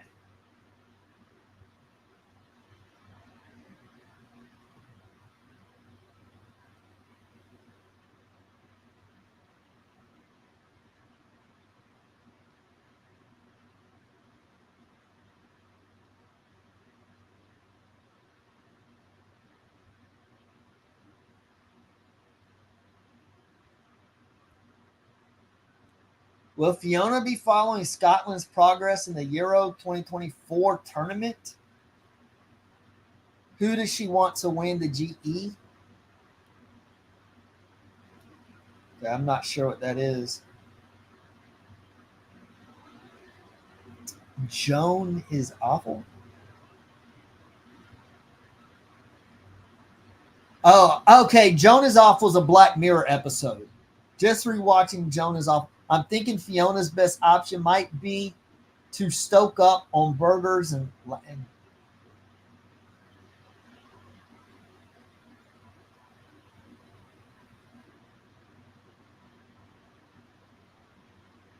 okay. Yeah, it doesn't make sense. This is a body language analyst analyzing Richard Gadd's appearance. What I said that I saw and heard in a previous post about his behavior when he's talking about social media, the analyst is confirming. He actually calls his behavior verbal gymnastics. A lot of you called it Scottish and called me delusional. Take a look and enjoy, but I don't think you will. Okay, but he's not dismissing everything Fiona did. There's a difference.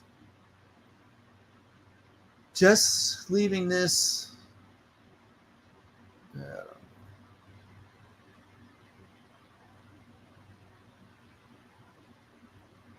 Did not stop.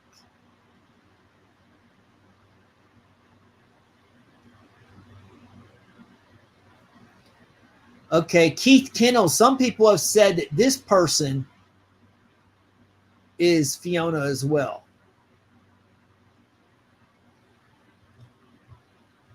I have no idea. View profile, nothing on here. It's just weird that a lot of people, a lot of these names just have nothing to show under the profile.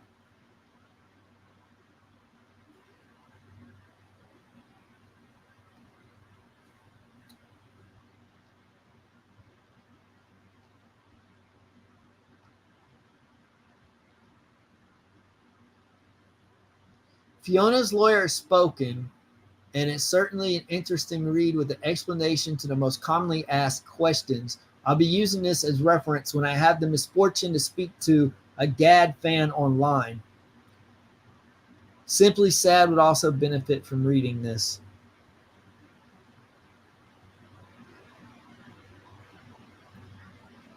Let's not forget this crucial bit of evidence. This alone blows apart any defense that Martha was not based on Fiona.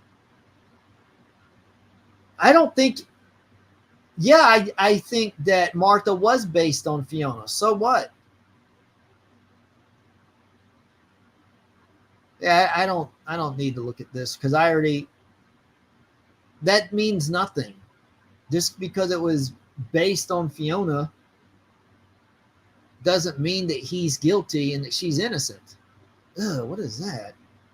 Look at that.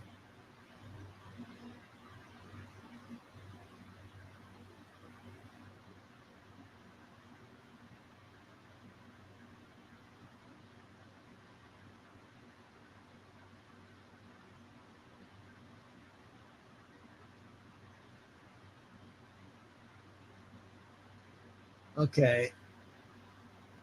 Playing a cocky antagonist, more like playing himself, but for real this time. He was feeling cocky when he thought his fantasy series of lies were going to go unpunished. Fiona and her legal team won't abide by it. Speaking at the speed of Usain Bolt the other day, he's cracking as he's lies are coming. Okay, there we go. There's an error. As he's lies are coming undone.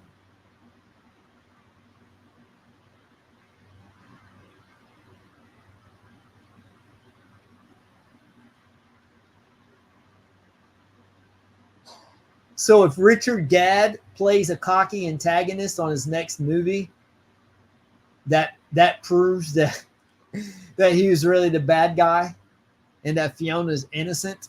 Okay.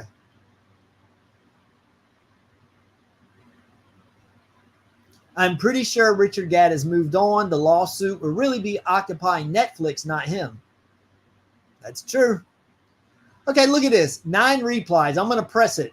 Do you think 9 replies will pop up? No. Probably like 3.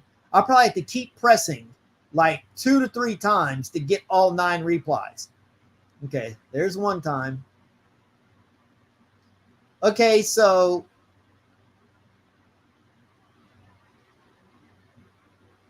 only 2 of the 9 showed up. Now here's 2 more. Okay, said there were 9 replies, only 4 show up. Maybe Fiona wrote some replies and then took them down. Incorrect. He will be held accountable for selling the biggest lie. The biggest lie? What lie? That if she was convicted or not convicted has nothing to do with the point of the story that he was harassed and stalked.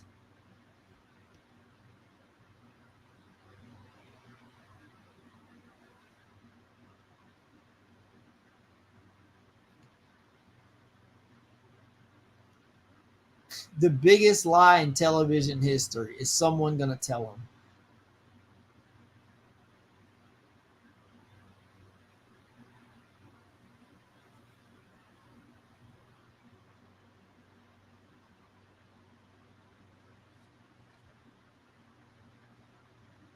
This group has attracted the world's. I agree. Don't you have a job, quote unquote, Neil? And somebody writes back, don't you?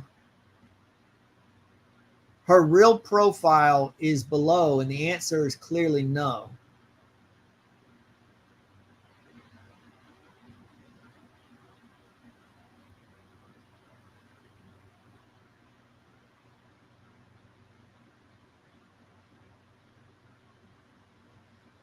If you apologize for trying to be condescending, when the fact is I actually more than likely earn a lot more than you, I will happily remove this, no problem. However, don't attempt to troll the Fiona Harvey Society and think we will abide by it. The Fiona Harvey Society.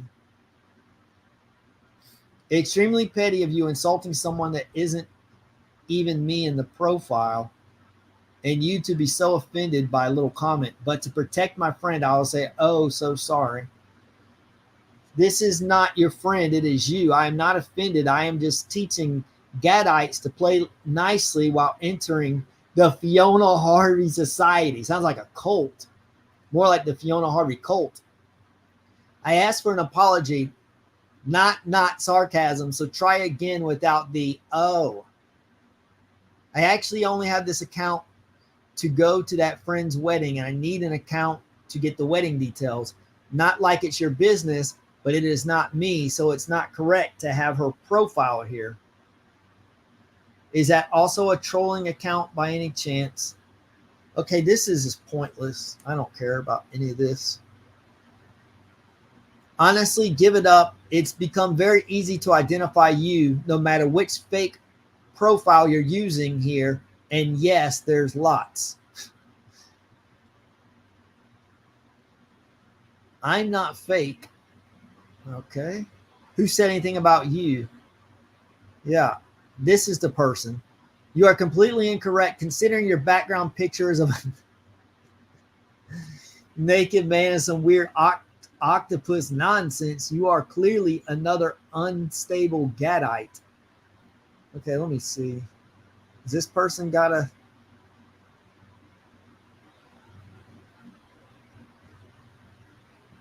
Yeah, that is a bit of a weird profile, but I don't think that is still discards their comment though. No more unstable than your profile pic. That's the bottom of a gym machine. Completely incorrect. What do you mean completely incorrect? It is what your profile picture is. And they wrote back, so what's completely correct then? 7 hours ago. No reply to that. I definitely won't be watching any more of his lies. Okay. Calm down, Fiona. I bet he finds some way to drag Fiona into this as well. Mark my words, we will see Gad take the world for a ride. Why can't he just leave Fiona alone?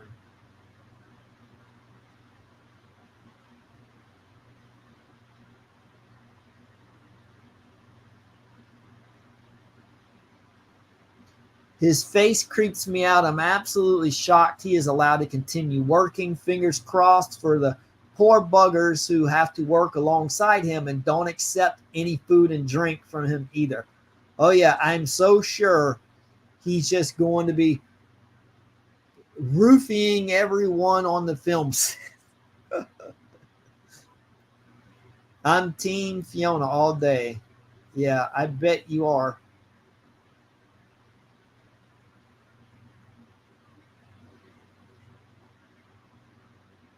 Can't stand him. Wish he'd go away. He has ruined that poor woman's life with his attention-seeking lies and awful Netflix series.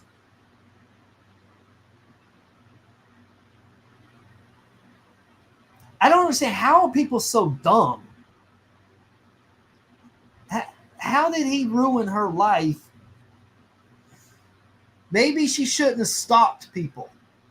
How about that? See, there's no one talking about what she did. They're just saying he ruined her life over and over. And what was her life before this anyways? I showed it on that Facebook video. All she did was talk trash about people on all her Facebook posts. That's all she did.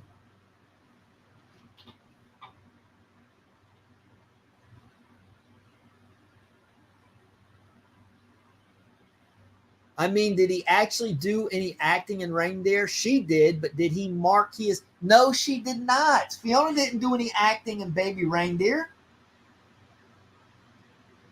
This makes a lot of sense. I mean, did he actually do any acting in Reindeer? Richard Gadd played Donnie Dunn in Baby Reindeer. Donnie Dunn based off of him. And then this person says, she did, referring to Fiona, by the way. She did. Fiona did. But did he mark he is talentless? Okay, Lee, you genius here.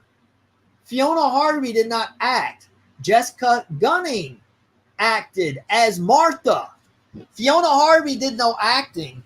And Richard Gadd played Donnie Dunn, and he was acting. So you're wrong on both accounts. He's certainly feeling the pressure. Gadd's just as sick to act and put his self through it again, gets a kick out of it. He's worse than Fiona / Martha. Okay, Elizabeth Hope. Let's see. Who is Elizabeth Hope here? Oh, boy. A member since 2 days ago. I wonder who that is. Elizabeth Hope.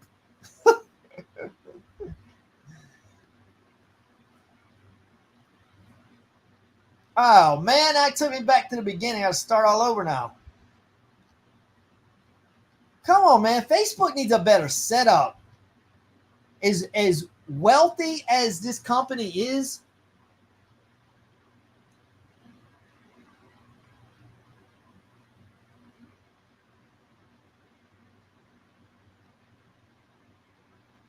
Okay, I'm going to say it. I smell a rat with this whole Fiona Harvey stalked Laura Ray. Why can't Laura remember the name of her own company? She did remember it. What are you talking about?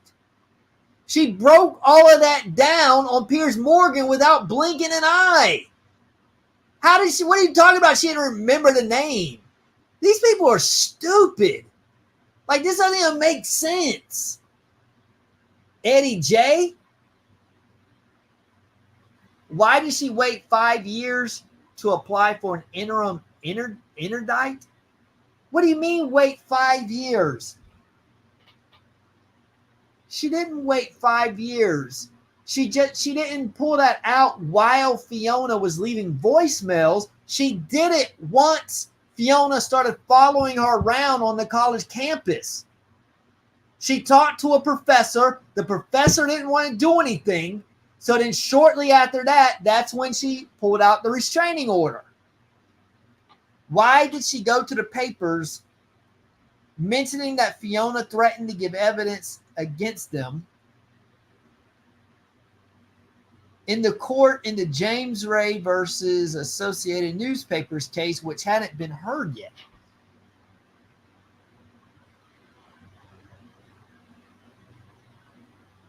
And why did she speak out on Piers Morgan when she supposedly so frightened of Fiona, and then openly naming in the same interview where Laura lives? Because Fiona already knows where Laura lives.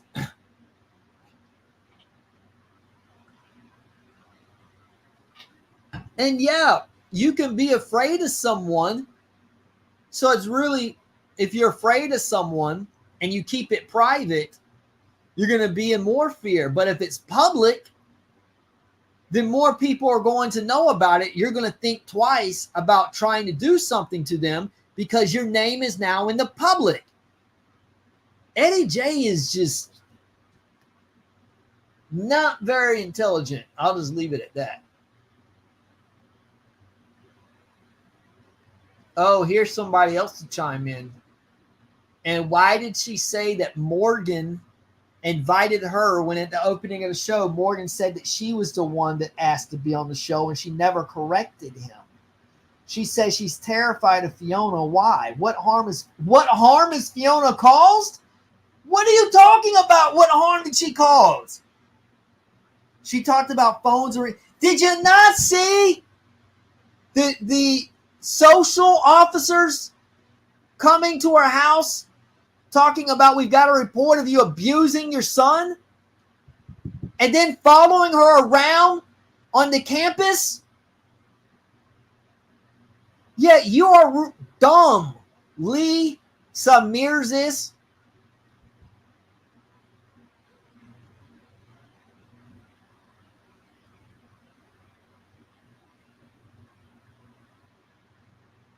She said Morgan invited her at the beginning, on the opening of the show, and Morgan said she was the one that asked to be on the show.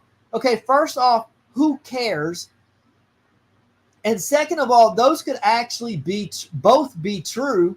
If like Morgan contacted her and then she didn't respond right away, and then later on she responded and said, yeah, I would like to come on your show. That's very possible. Who knows? That doesn't matter. You people are ignoring the point of this whole thing, that she harasses and stalks people. No, never mind that. The juicy bit is, did Laura ask Pierce to go on his show, or did Pierce initiate contact and ask her to be on the show? That's what we need to investigate. Yeah, because that really matters. Gad is no victim. He's a calculating wee liar. Now that sounds like Fiona. Roll on the court case when his lies are exposed. Lost count on the amount of inconsistencies in his fantasy series. Gadites thinking they are qualified to judge whether Fiona has a case or not based on avid Judge Judy fans. Wow, there's 40 comments on this one. So there's a lot of people over here.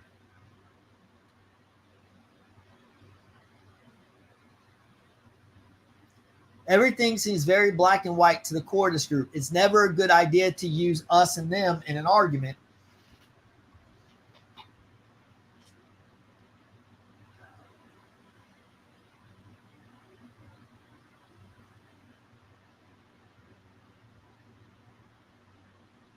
To say that Fiona needs help doesn't make someone a Gadite. Exactly. That's absolutely absurd. Jumping to a conclusion you haven't even discussed. I'm sure a lot of people, quite a lot, think that both these people are sick and need help. This is not a team sport that you root for a side. These are human beings with complex psychologies.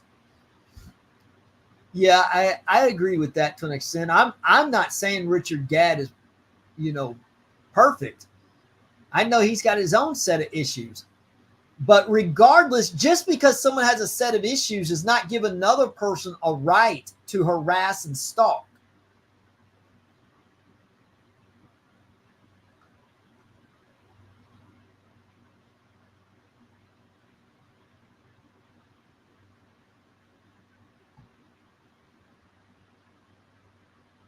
I wonder if it would be televised. Gadd won't like that. He didn't bank on Fiona fighting back. Okay, Gadd won't like that. If this thing goes to a court or trial or whatever, do you know how humiliating it's going to be for Fiona? Because he's going to be forced to give up the emails and the voice recordings. And I'm sure they're going to get played in the courtroom. And then we're going to hear the real, authentic voicemails. She left, and it ain't going to be pretty for Fiona. Best case scenario for Fiona is if Netflix just decides to settle and just give her a portion what she's asking for. She does not want this to go to trial.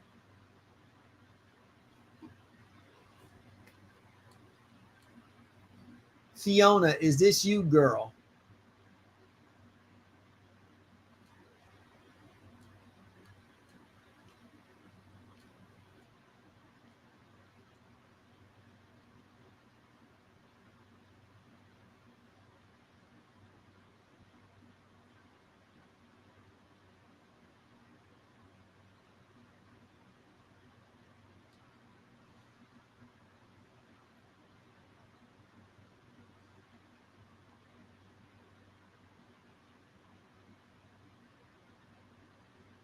I'm interested to know how you know about all the inconsistencies to the point where you are counting them, but now you've given up. Only Fiona herself would truly know what the inconsistencies actually are. Fiona, we love you. Well, that's really good. Pray for Fiona. Okay. Pray for what? Stop being mentally ill? This does sound like her. There's still an abuser on the loose, probably abusing a wannabe lovey. Okay, well, you don't know that, first of all. Yet bitter Richard Gadd blasted poor Fiona Harvey globally because the police quite rightly told him he was as bad as what he was accusing her of being. And now he gets paid handsomely for being an ultra troll. Hashtag justice for Fiona Harvey. I'm despairing for humanity right now.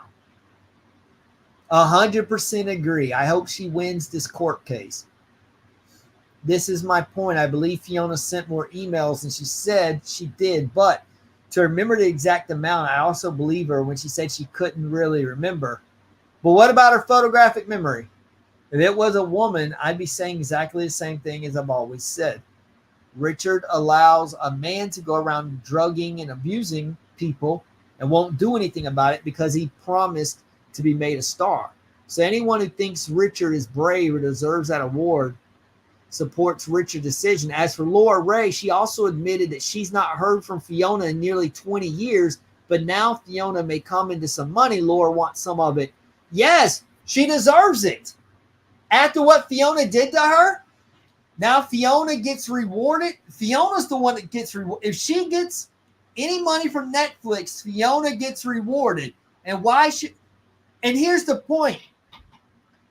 It's not just 20 years ago. Yes, the stuff physically on the campus was 20 years ago.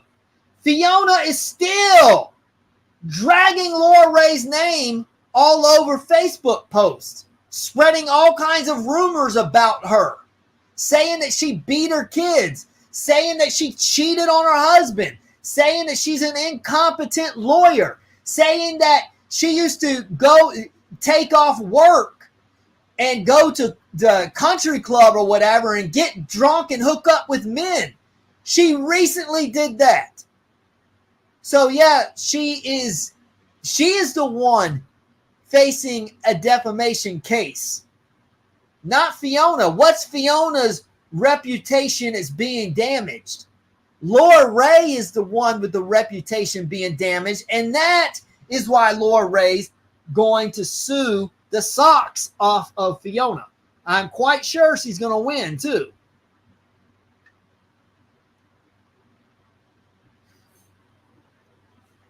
Yep. So why'd she have to get that restraining order? If Fiona's innocent, just to be clear, I don't go out and get restraining orders against people who are innocent. Do any of you, let me know in the comments, do any of you get restraining orders against people who have never done anything to you?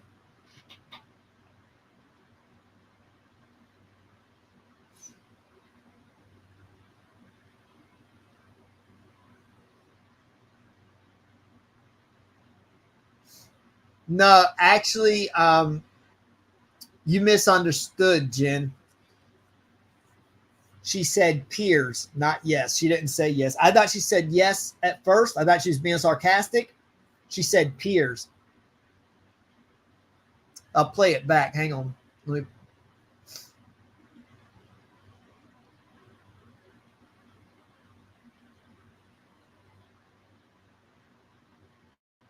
I've got a photographic memory. I know people with 4 or 6 emails addressed. Or was it 4 or 6? I can't remember. Let me see.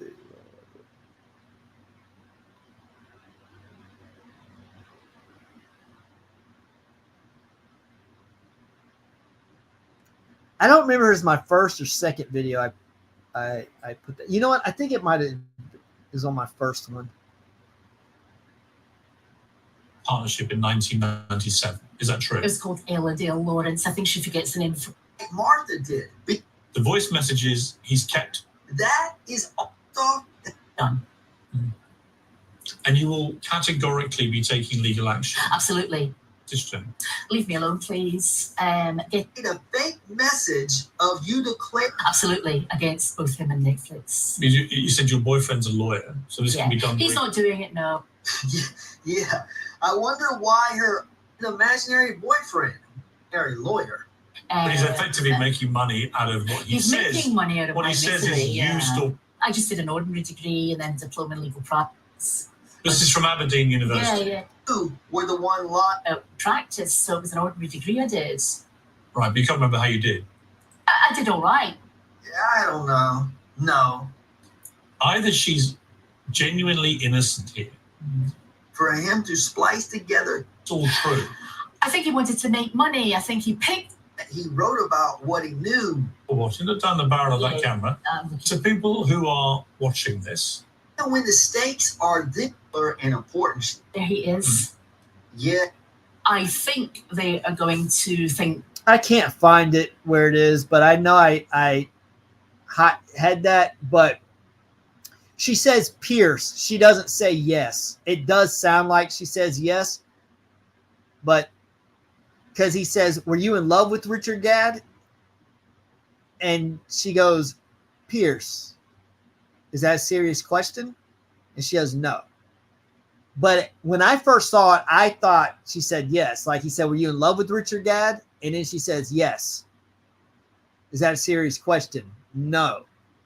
But she actually said Pierce. It just sounded like she said yes. So go back and listen to it, and you'll see for yourself.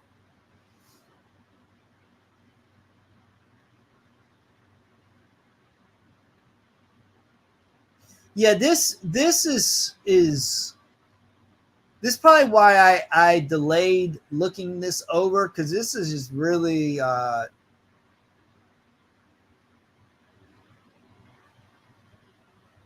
this kind of stuff just stresses me out. Like,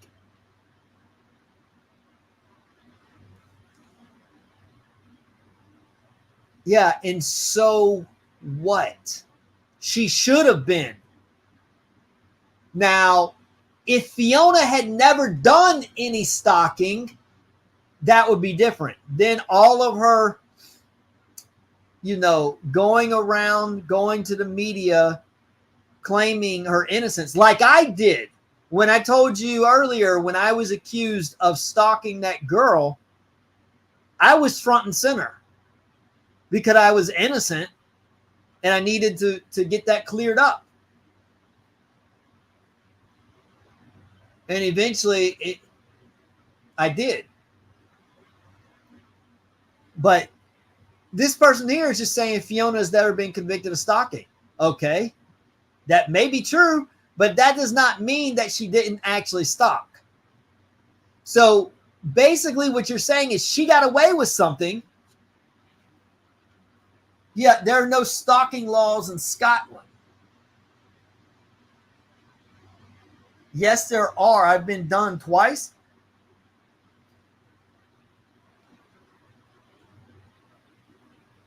Okay, I don't know what that is about.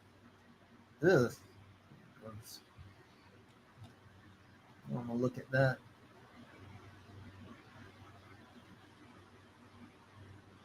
Gad claimed that Fiona sent him 106 letters. Come on, Gad, let's see the letters.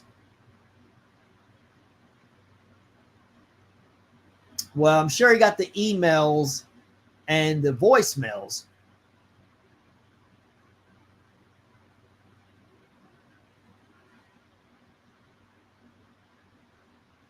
Okay. Fiona is so okay. Let's see, who's this Paul Healy guy?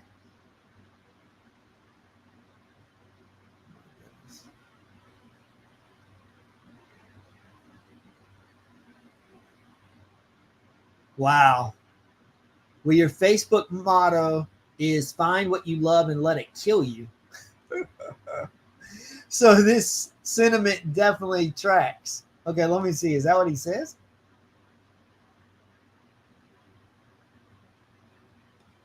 View profile. Yep, find what you love and let it kill you. And he's talking about Fiona Harvey is so cuddly. Wow.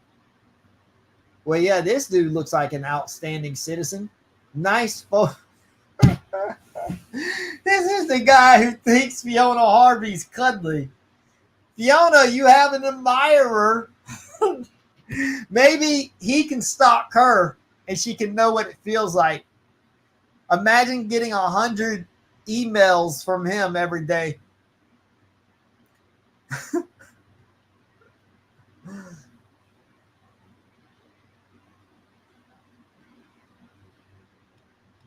See his other photos.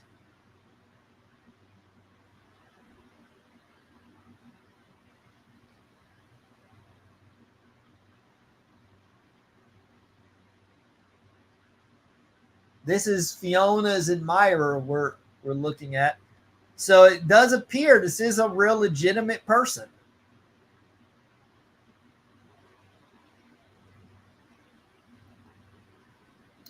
Okay, there's nothing there. Okay, why does he have her picture up? That's kind of weird. This dude is like in his 40s. I mean, if he's like, hey, my daughter or something, that'd be fine. But there's nothing. So that's kind of weird. Great. But he's got a cheeseburger on here too. Okay, and Ghostbusters. hang out with me for too long and I'll brainwash you into thinking for your. Okay. Wow, this is a great post. Let me put this on my Facebook. Awesome. Oh, that's lovely. Okay. Okay, that's the only good photo he's got right here.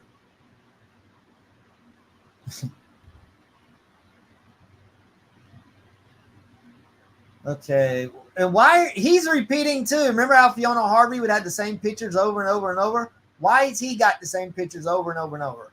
Is it the same date or did? Okay, here we go. December 19th. December 19th. December 26th. So this is a week later.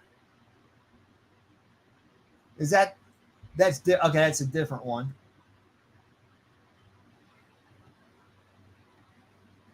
Okay, okay, look at this. 1, 2, 3, 4. January 24th. January 24th. January 25th. January 26th. Yeah, that's lovely. January 30th. January 30th. January 30th. January 30th. I don't understand. Put the same picture up 4 times. In the other pictures, he's put up multiple times.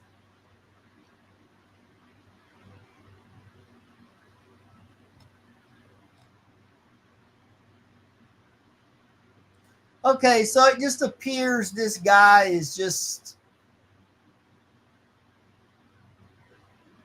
a bit out there, but it doesn't seem that this is Fiona. So Fiona has an admirer. Fiona, maybe you can get a boyfriend for real. I don't know if he's an attorney. I don't know if he'll be able to help you out.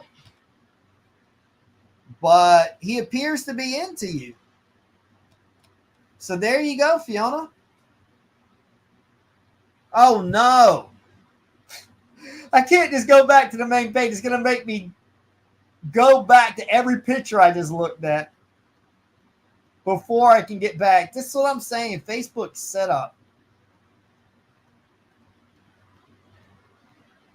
Come on, man.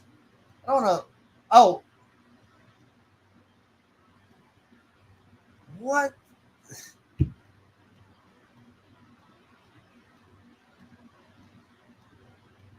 Oh my goodness, this is crazy. Can't I just go back to the main profile page?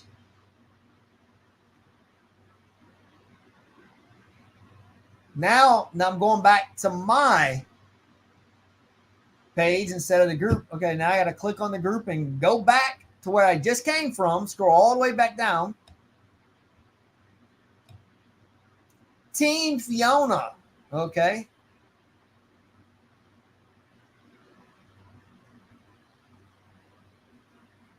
Okay. Anyone starting to think this is all staged? I will say,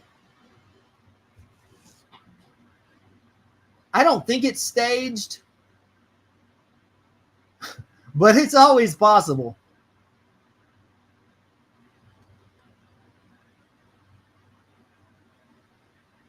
Yeah, if Laura Ray had not come forward, I would be more likely to believe it was staged. But Laura Ray's testimony just really felt like the nail in Fiona's coffin.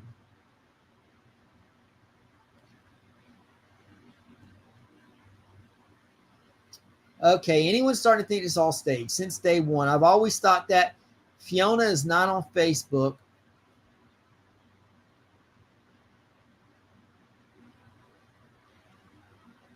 All her accounts are fake. I don't know about that. Let's see. She was on it till a couple weeks ago when she then made her profile private. Well, she would bless her. It's not her. One was genuine, maybe one other, but I've only seen the one that was definitely her, as it predated Baby Reindeer, and it was her on the videos. She must have looked at my video, because that's why I felt like that was definitely the real Fiona Harvey. And why would she put, if it was a fake account, why would they put it on private? She won't come back now. Yeah, she's not going to come back as Fiona Harvey, but I can almost nearly guarantee that she's back under some other account. I don't know if it's anyone in this group. It could be. Who knows?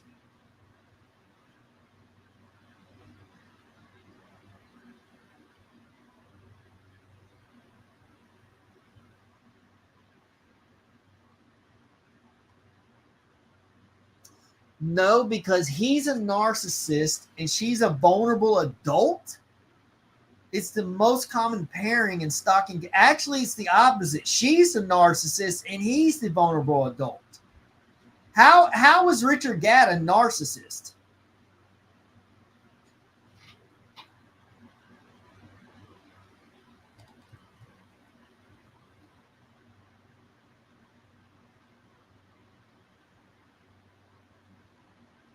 Okay.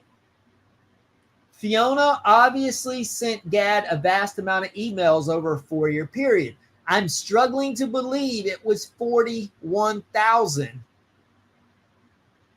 Really? Did you look at the videos that I made where I displayed?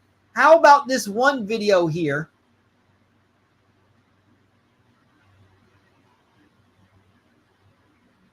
This video here is 35 minutes. And every post I've read on here is from one day. It took me over 30 minutes to scroll through and read one single day of posts from her. But yet you think 41,000 emails over a 4-year period is not believable? That's what I'm saying. These people they're sticking their head in the sand. They're thinking too much from their own perspective and who they are. They're not taking into consideration there are people out there who operate much differently. It's like they can't relate. They can't come to terms with the fact that people do different things.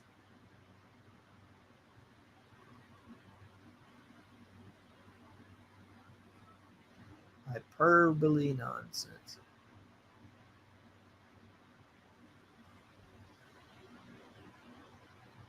Have you seen Fiona's Facebook post? She writes a line, hits return a couple of times, and writes another, often completely disconnected line. I bet in years past, she used to hit send after each line, just like many people do with texts and messages. Doing that, she could easily clock up thousands and it would hardly count as stalking. Exactly.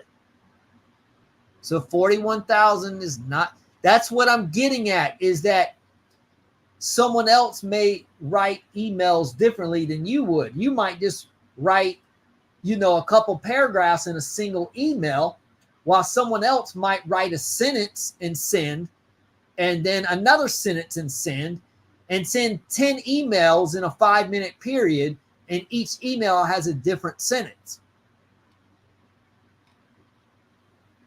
Here we go. I'm guilty of doing that with chat messages. I hit send after each line, so one message is like 10.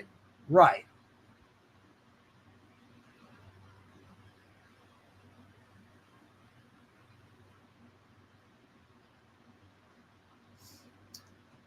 The common factor between the experiences of Laura Ray and Gadd is that they both put up with Fiona for years because they felt sorry for her. In both cases, when they finally took formal steps against her, She immediately backed off and never contacted them again. Stalking? Maybe, but only barely. I don't know about that. That is stalking.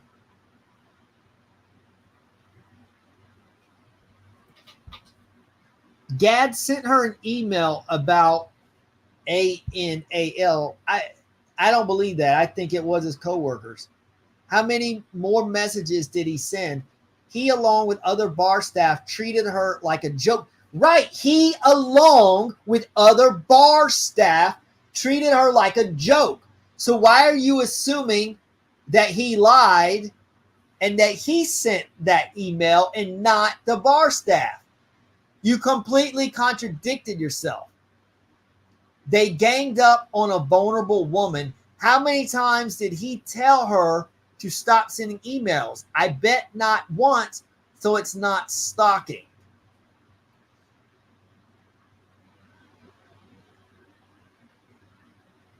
And how many times did he respond to those emails, texts, etc.? That's encouraging her. Exactly. Finally, someone's using some common sense here. Yeah, they probably did. Okay, if I worked at a place, think about it. If any of you worked at a place and you either had a coworker or if your place of employment was open to the public and you had a customer coming in every day, every other day, and they say all kinds of wild and outlandish and outrageous things, of course they're going to become a joke among the employees, among the staff. That doesn't mean that Gad or the staff are criminals.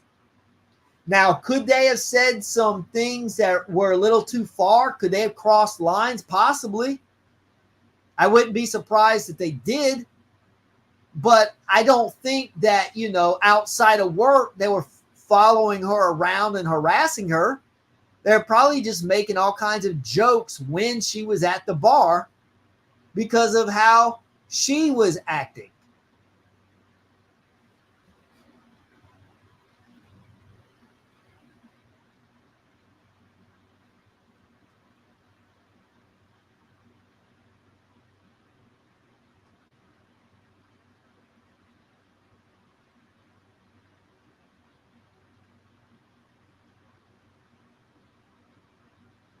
Well, if her page was still available one day, I counted 74 posts in an hour. So definitely do it exactly.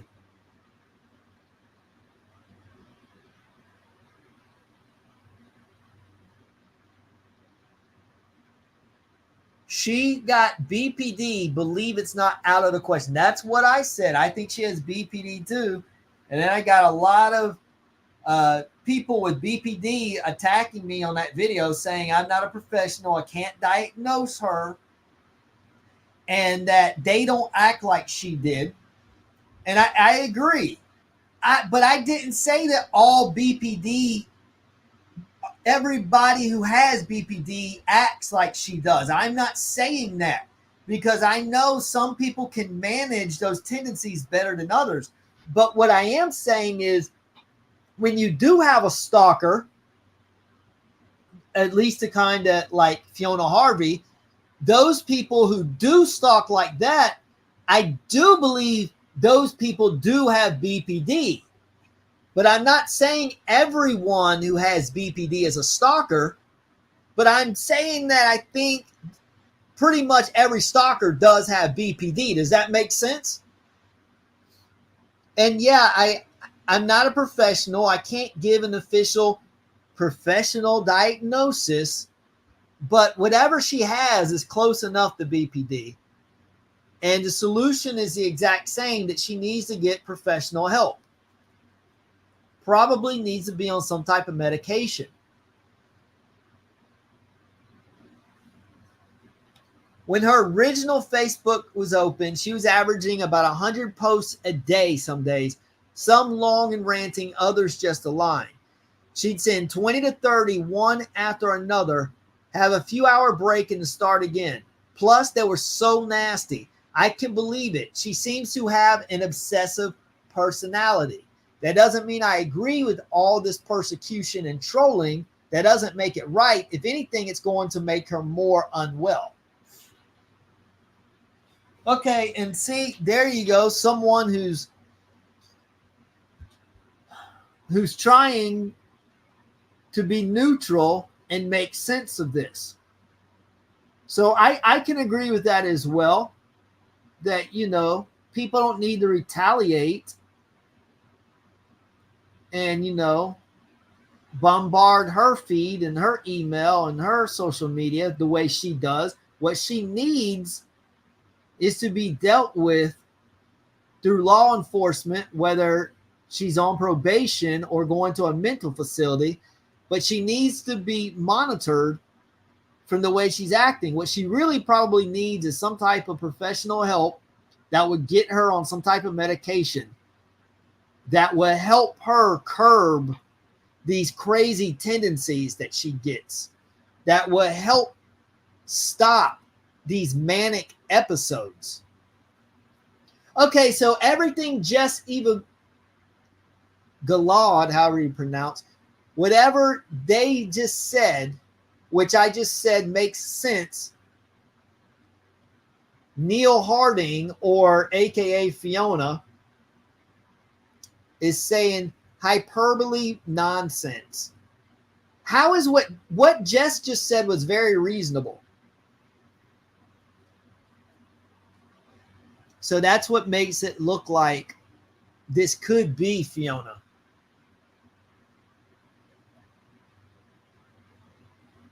I think at your age you would know better. Who is Thomas Patrick Ryan?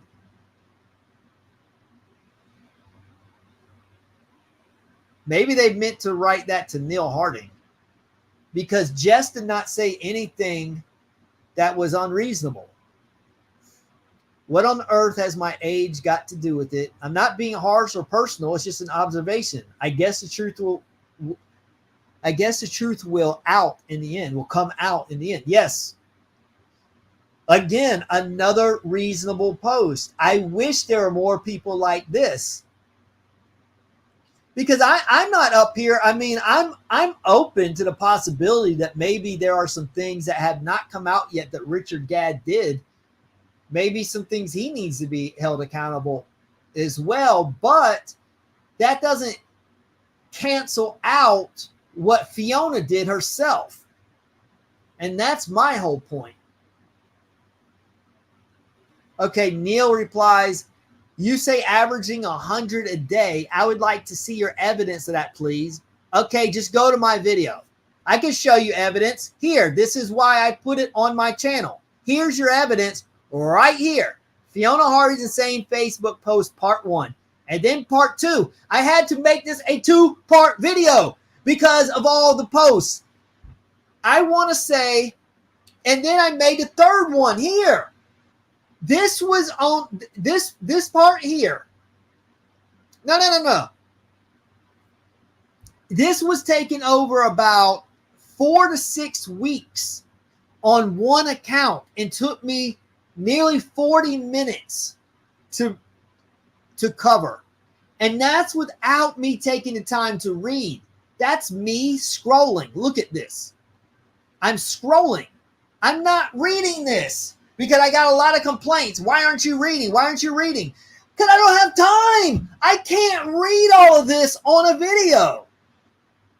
I just wanted to get it out, and I'm glad I did, because she took all this down just days later. If I had taken the time to try to read this, I would have still been in the middle of it when she put her account on private. And see, I can always go back and pull this up and read these out. I just wanted to make a video where I got everything all in one video. This is a resource. That's the point of this video. This video is a resource.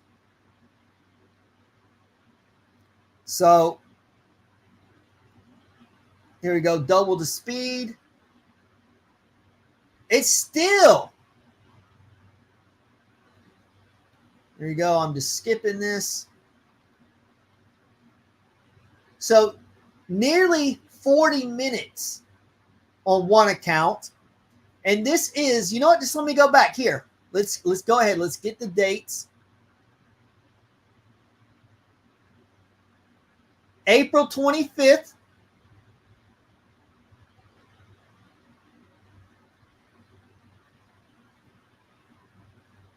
This was the first post of this video. April 25th. Now let's go and look at the last post of this video. May 6th. So this entire video, it took me nearly 40 minutes, was from April 25th to May 6th. What is that? That's not even 2 weeks.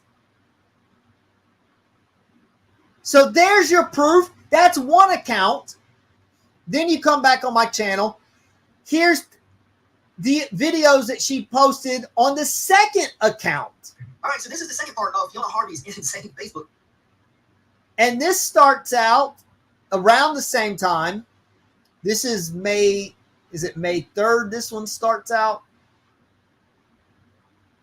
Yeah, May 3rd, this one starts out and goes to May 6th. So here you go. This is 4 days of posts, and it took me over 20 minutes, nearly 30 minutes. And then on top of that, you have this video that changes the story more up. that's me reading for close to 35 minutes, and this is in one single day. This is but these posts on this video,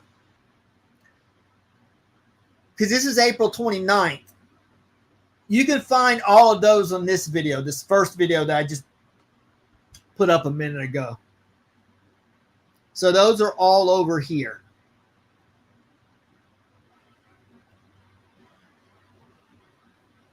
So anyways, there's your source. Let me go back where.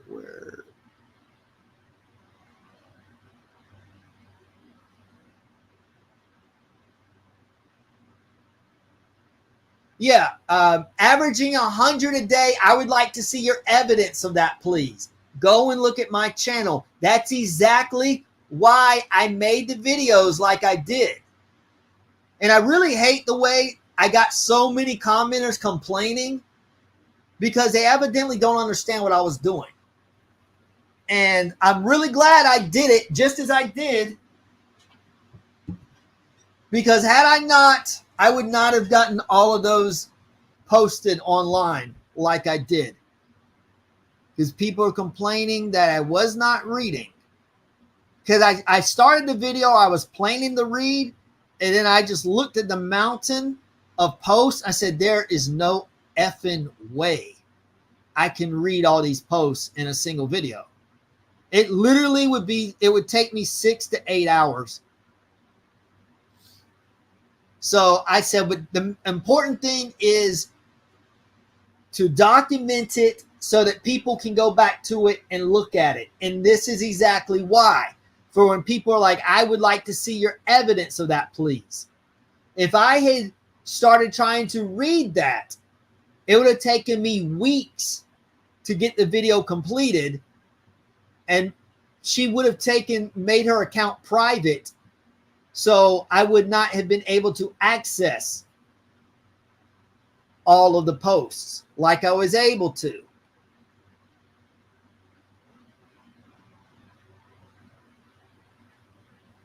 Her profile page has been shut down, probably on strong legal advice. So I can't prove anything, as you know. Oh, I got it on. Oh, yeah, I do have it. I think I might need to contact this person. However, I'm not lying. I couldn't quite believe how many posts were being uploaded an hour. I'm sure there's a way for those posts to be retrieved if they are needed as legal evidence. Maybe it will be investigated as part of the court case. You know what? I have stayed off of this group, but I'm coming on there now. I'm sending this. I am sending this. So I'm probably going to start getting attacked. So all I can say is bring it. I'm not going to sit up here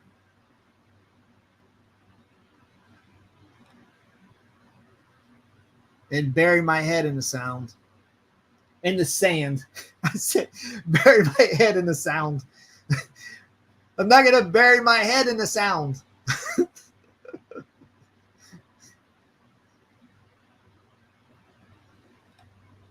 You sound like a complete gadite, so I will wish you a good... Oh, my goodness. You can F off.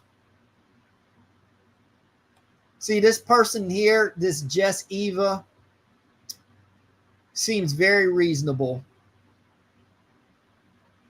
So that's why I'm going to share it with them. The basic criminal record documentation isn't strong enough either. It needs to be enhanced. Basic is wiped after a few years. She just needs to cover herself, really. Okay, I'm reaching out.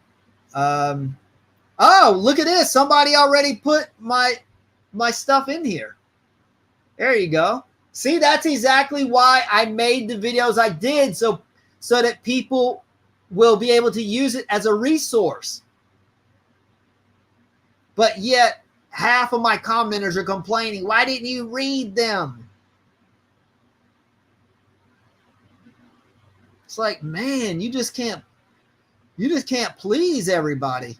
Well, I mean, I know you can't please everybody, but I mean, me, I can't even please the majority. I just catch so much flack from some of these videos I've made, and people just don't have any idea the amount of time that I put. This video took me so long. Like, you guys have no idea how long this video took, how much energy it took. And I'm diabetic and I get lightheaded when I'm working for extended periods of time. So I had to stop and lay down because I'm feeling like I'm about to faint. So it's really hard for me to get all this done. But then, like,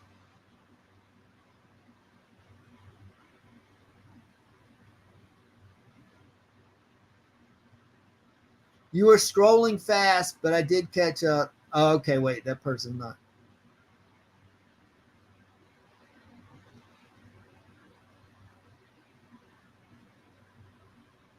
Not reading the posts out loud. L.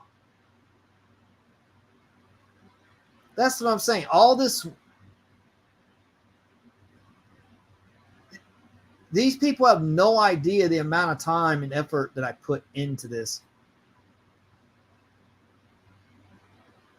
Please narrate each one. Viewers are not going to sit and read. Well, it's a resource if you want to look at it.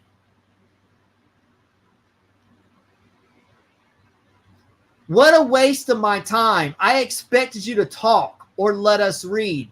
To then run the videos upside down is ridiculous. Go giddy. If they ran the other way, at least we could speed read. And now unsubscribing. Well, F off then. I don't really give a F if you unsubscribe. You're going to sit there and criticize me for simply doing the best I could. And I followed up with other videos where I did read some of the posts. I didn't run the videos upside down. I did figure out a way to crop it better. But my point is, all of the posts are on that video. Yet you're gonna probably have to slow it down, because I had to go through it fast because of how many posts there were. I guarantee you, if I had slowed it down, the video would have been like 2 hours, and then people would say, this takes too long. Why is your video so long? You need to make shorter videos. Hey, here's someone. Glad I found you, just subbed. Watching from Scotland. Well, welcome to the channel. I mean, I understand if some people were disappointed I wasn't reading the narration. I get it. But there's no reason to come at me. And if you want to unsubscribe, then unsubscribe. But you don't need to try to big boss me. I'm unsubscribing. You should have read those posts. Well, you can F off then.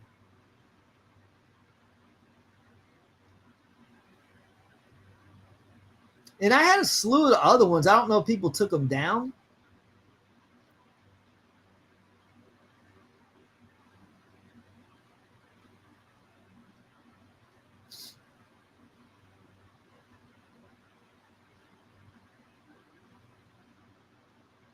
See, here we go. Over 40,000 emails is seeming more plausible by the day.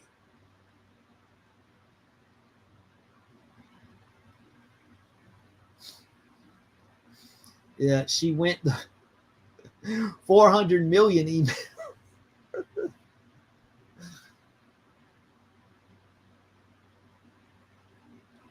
Holy F, she literally was posting every minute on April 27th alone. I have never seen this kind of thing in my life. Wow, exactly.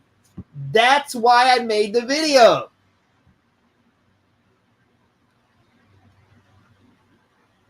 Wait, you're not going to read them for us? That's what I came here for. If I want to read something, I'll go buy a newspaper. Bye.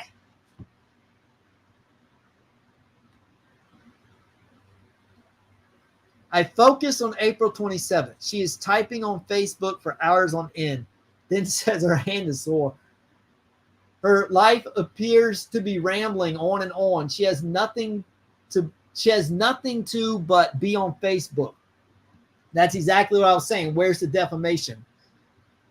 Who ruined her reputation? Did somebody ruin her reputation that she built up over the decades of smearing people online?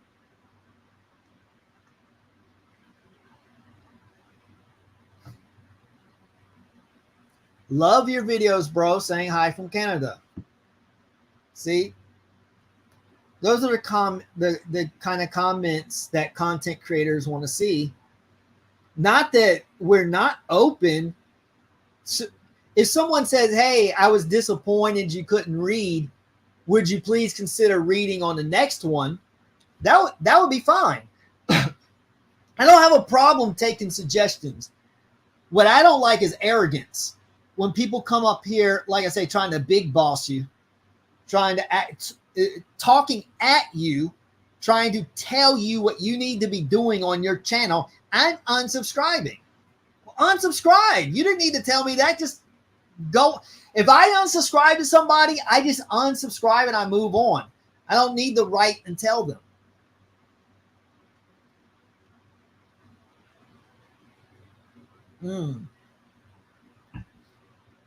A true person of God doesn't rummage around a sick person's Facebook account for giggles. So now I'm not a true person of God. So here now my Christianity is now in question because I'm covering a news story. Has anybody seen me say anything that's contradictory to me being a believer, to me being a Christian? Let me know. And that's another thing. People love to watch Christians under a microscope. And if they say something or do something they don't agree with, they want to come out with the pitchforks. Not realizing the point and purpose of Christianity is not being perfect. It's not how you live. It is your faith. And we all fall short. Every day, all of us fall short. Whether you are a believer or not a believer. So yes, I'm going to fall short every day. And once I came to that realization, I stopped putting the heavy burden on myself to try and walk this tightrope and be a perfect Christian. Now I realize I'll never be a perfect Christian, and it's very freeing. So yes, I do make Christian content on this channel at times, but I can just as easily make content about other news stories as well. It doesn't matter. It doesn't make me any less of a Christian. Hey, I reached the end of the comments here.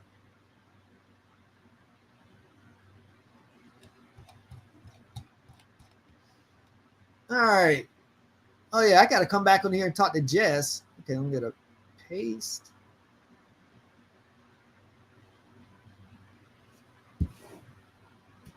Here you go. I made a video before she made her account private. So here is your evidence.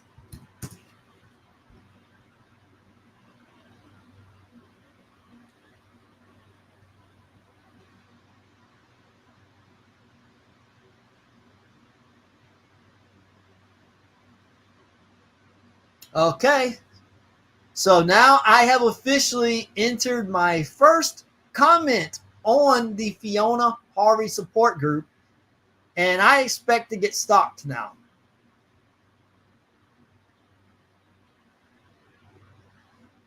But if I do, I'm going to make a video and cover it and show just how sick these people are. Yeah, you're not going to intimidate me. I welcome you to try it. All you're going to do is make yourself look dumb, because I will make a video and drag you through the mud and make you look silly. Because anyone who defends Fiona Harvey, it's not hard to make them look silly. It's not hard to disprove whatever flimsy point they try to muster up. Now, this is the same video, but at a different link. Oh, yeah. In this video, of course. That video, of course, has a lot of different stuff on it as well. This one, that's the one with all the videos and all the photos.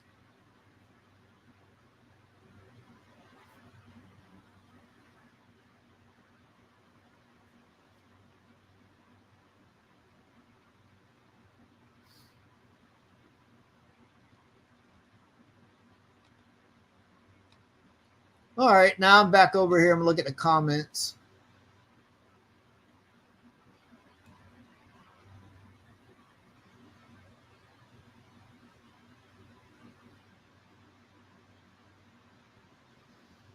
Okay.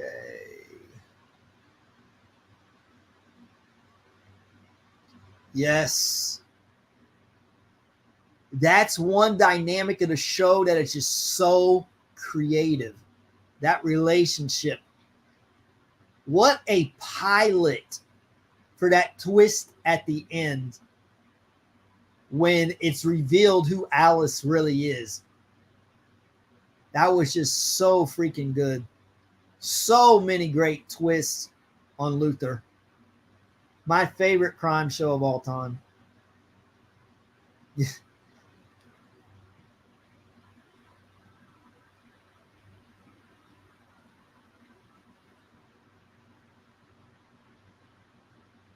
Scotland has pass or fail in first degree take. Oh, okay. So you're saying she didn't actually have grades? It was just, so it wasn't like an A through F. It was just you pass or you fail. Okay.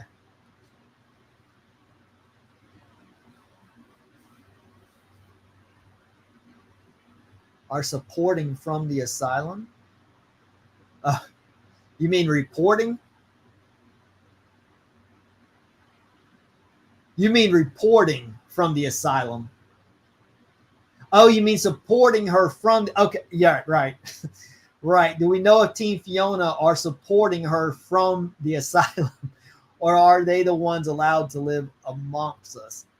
Right, right.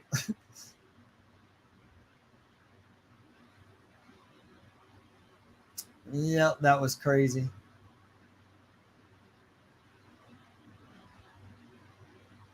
Yep, she does. She got her name dragged through the mud. Fiona was saying so many rotten things about her.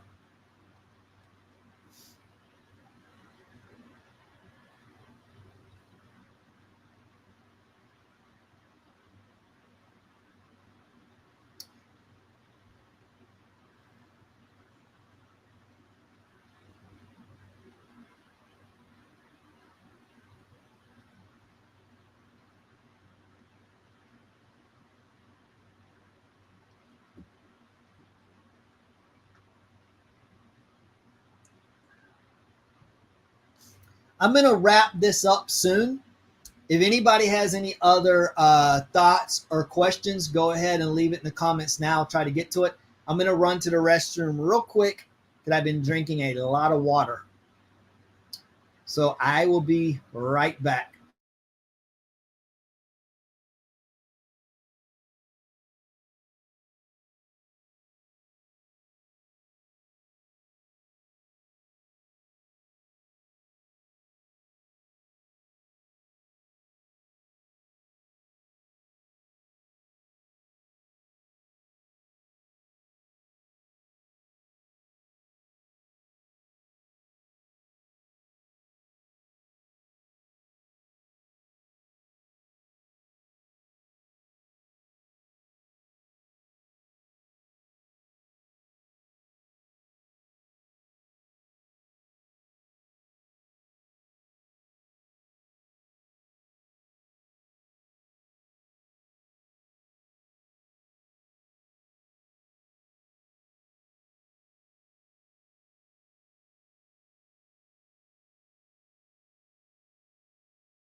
All right. I'm back. Let me go through the comments some more.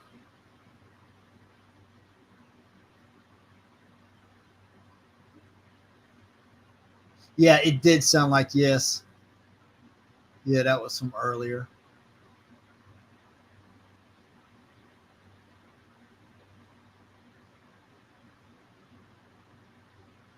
You haven't heard an accent like Fiona? Well, what kind of accent do you think she has? It sounds Scottish to me, but I mean, I'm not really all that familiar with Scottish accents. What kind of accent do you think she has?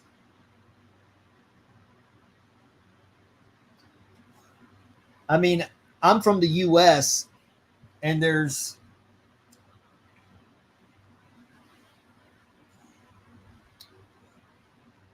even the American accent, there's a lot of variations of it. So I figure with every accent, there's a lot of different variations. Yeah, because you can tell, like in the UK, the British accent do not all sound the same.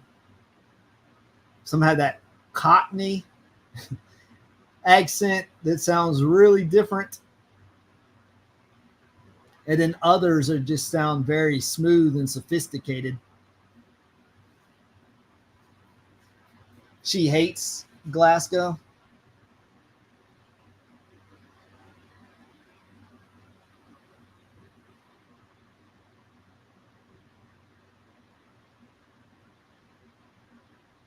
Yep. Yeah, it does seem like one or two of the people could be her. I can't prove it. I'll see. I put that video on there now, so I'm on the radar now. I wasn't on the radar before because I'm not a member. Well, I mean, you can become a member without. Yeah, there's nearly 8,000 members, so I'm just a drop in the bucket, so no one's noticed anything. I really hope they don't destroy my Facebook though. Wake up and turn it on in the morning, and there's like 800 messages from like Fiona over like 10 different accounts. Baby Reindeer 2, Gary 828 wanted to sleep with me. I said, I have a boyfriend. He said, I don't care. He continued to send me sexual messages. Oh, okay. Can we hear one of those messages? I don't have them. I don't know where they went.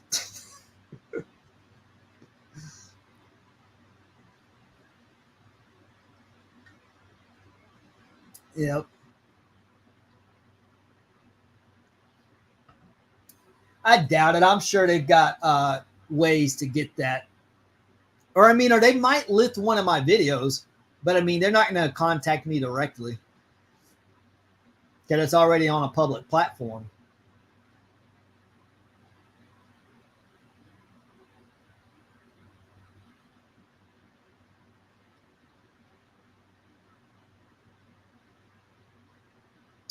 Yep.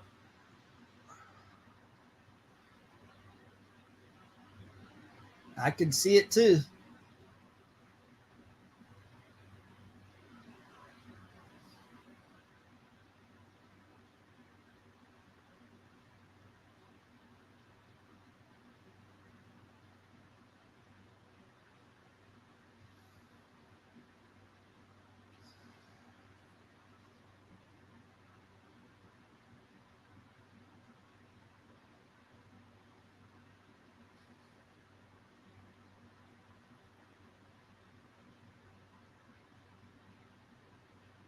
No, there's a big difference between you just chatting a lot, being active in the chat,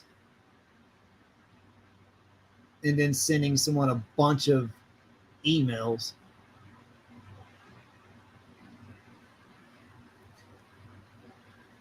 Good day, mate. I'm horrible at accents, but that's why it's funny. Oh, not to mention the half of the people who hate my videos when I make the Fiona Harvey accent that obviously I know does not really sound like her. But it's kind of like the psychotic tone. That's the main thing I'm trying to convey is just how unsettling she sounds, regardless of the accent.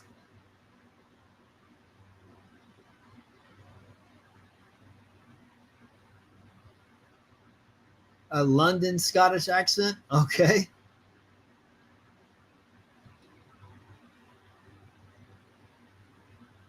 Uh-oh. No, I don't think you can tell me that. Because that's why I hit mute.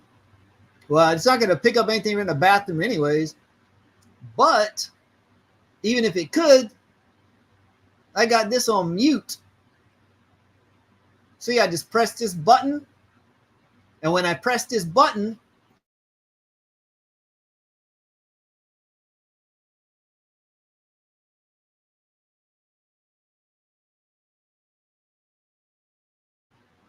now what did I just say, Buff Clary? See, you're over here spreading misinformation, telling me you could hear me from the bathroom.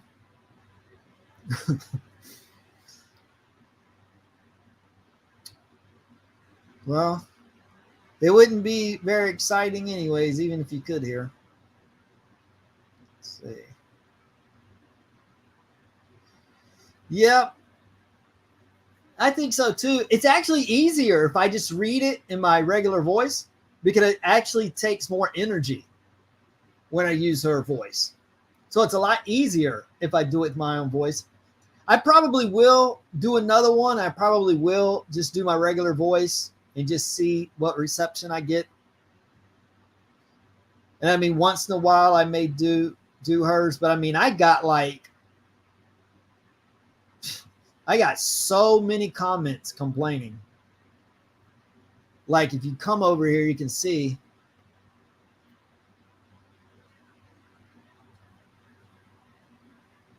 Some of the comments I had to take down because they started like personally attacking me. I don't allow any of that on my channel. I don't allow commenters to attack me. I don't allow commenters to attack other people in the comment section. I don't care if you disagree, but you're not going to be disrespectful. That's one thing I've held on my channel from day one when I created this channel in 2016. I said there's not going to be any disrespect on the comment section. They'll say, oh, you don't believe in freedom of speech. You're censoring. Yep, that's right. I am. Freedom of speech was intended for everybody to be able to voice their opinion, but not for anybody to just go around being disrespectful and hurling a bunch of insults.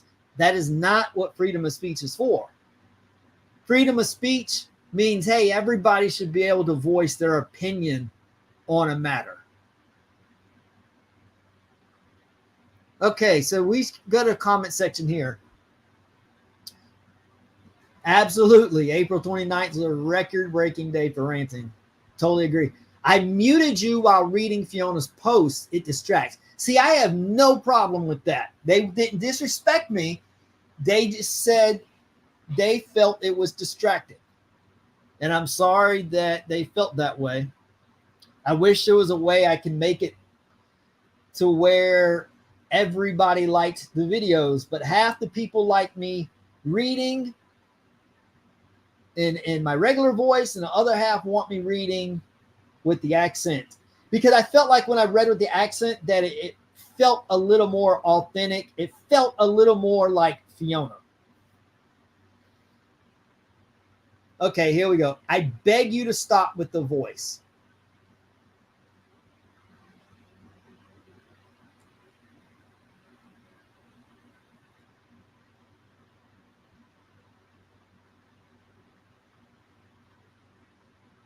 For those that can't take the voice, try playing it at half speed. Let's see what that sounds like. Let me do half speed.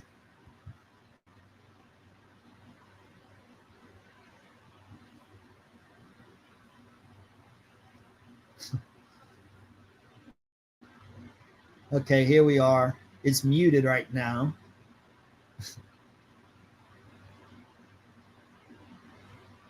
Okay, here we go. There's half speed. Okay, unmute. The criminal law who followed nonsense written by Lynn McPherson.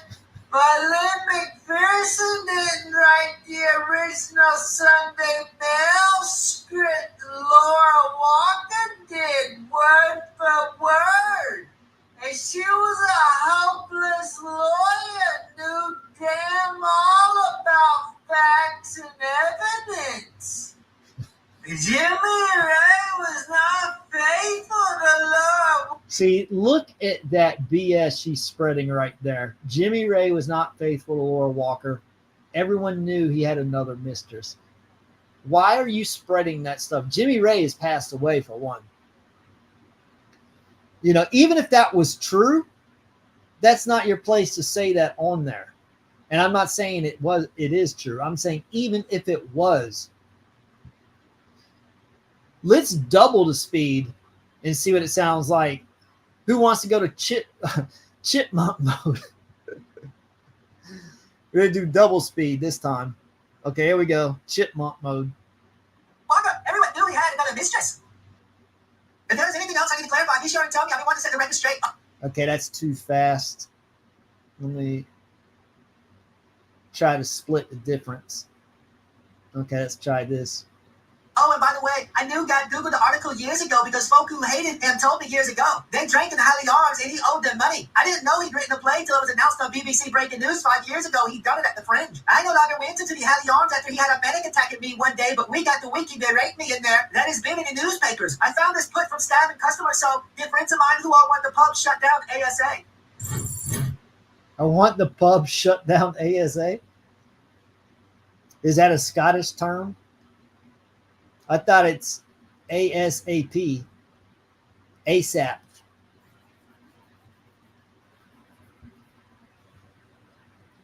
Okay, so I just tried at half speed.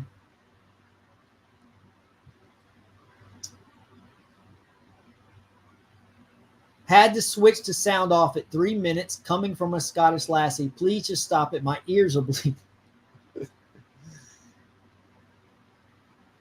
Good job, but I could not watch it all. The voice is great. When you crack up, I do too. Those tweets are so unreal and absurd to exist, but it is too much. I cannot listen to it for 10 minutes. My head hurts. I can agree with that, but I think you'd probably feel the same way even if it was done in my regular voice as well. Because of the things that she says. Not just my voice. But maybe it would be easier to digest for them in my regular voice. I don't know. Would be better without voice. And see, I don't have a problem with someone saying something like that. They're not disrespecting me. They're just giving me their opinion. They're not saying I'm unsubscribing. I welcome feedback. So I have no problem with that. Got to 226 and had to stop watching. Got to 145 and had to turn off. Oh my goodness, I wanted to listen, but I couldn't handle the voice. Please, will you mind reading it normally in your own voice? And I can do that, but I can tell you I've also got people who complain about my regular voice as well. Believe it or not. I don't have a James Earl Jones, Barry White voice that people love. I really wanted to watch this to the end, but this voice is unbearable. I was only able to listen to the 145 mark. Please change that voice you do.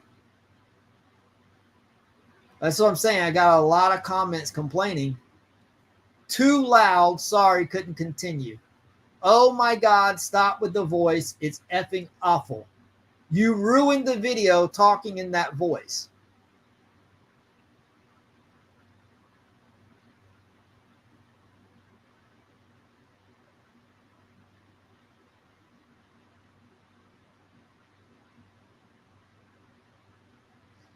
Nah, you need to read everything. This video was half-assed. What are you talking about? You need to read everything. How is the video half-assed? I put a lot of work into this video, actually. Nobody likes the stupid accent. Can't you take a hint and stop doing it? Actually, I did it because people were saying they wanted me to do it like that. So, yeah. As soon as you started speaking in that annoying voice, I clicked out the video. Can't watch it because of your voice. Sorry.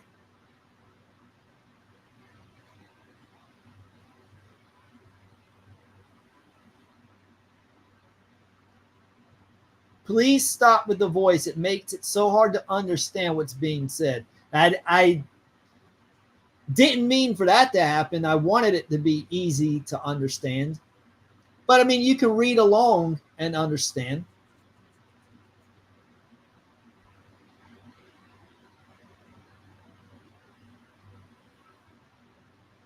Buff Clary gave me a tip. Appreciate that. That helps me out a little bit there. Oh, so Buff Clary gives me a tip, and now Buff Clary says, oh, by the way, I'm going to stalk you now. I'm going to get obsessed with your channel. Uh-oh.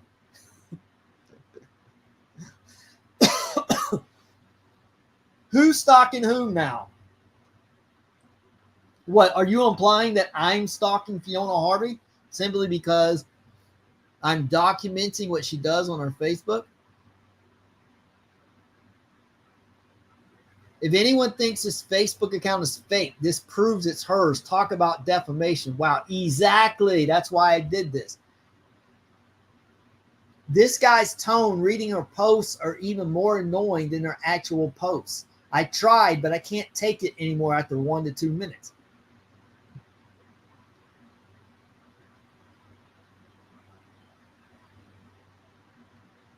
I can't with the stupid voice. Thumbs down. Ridiculous. Okay, you didn't have to give it a thumbs down. You can just not watch it. But it's fine because thumbs down counts as engagement. Anyways, so I enjoy your videos, but I can't listen to the voice anymore. Once in a while, mate. That's what I'm saying. I got a lot of people complaining about the accent. Oh, I'm at the bottom. Yeah, look at this. I love the voice of Fiona Harvey you use. Make my day. Stop doing the accent voice. It's so hard to listen to. That's what I'm getting. I'm getting a lot of people saying they love it and it's hilarious, and a lot of people saying they hate it. So if I do another one, okay, here's another one. Wow, would have watched this if you didn't do that voice every time. Feels like I'm actually listening to her, and it hurts. Well, if it feels like you're listening to her, then that means I did a good job.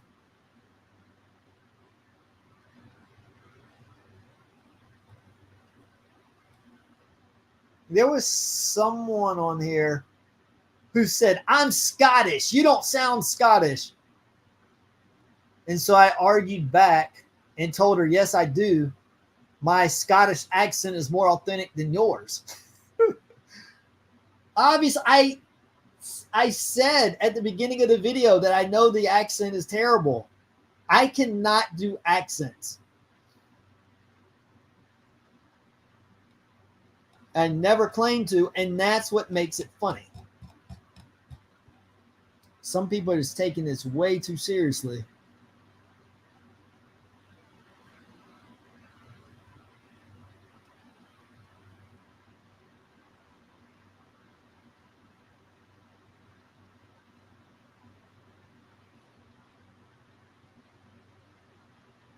Yep, some people like it. I'll probably on the next one do like 2/3 or 3/4 of it in my regular voice, and then just sprinkle in the accent. But also when I read it, I'm visualizing her actually saying it. And that's why I do the accent a lot, because I'm just imagining that she's talking.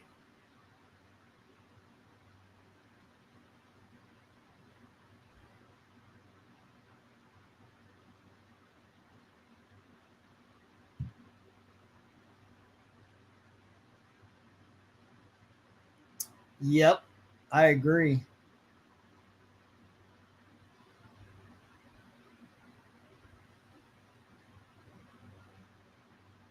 Huh? The Crankies? Who are the Crankies?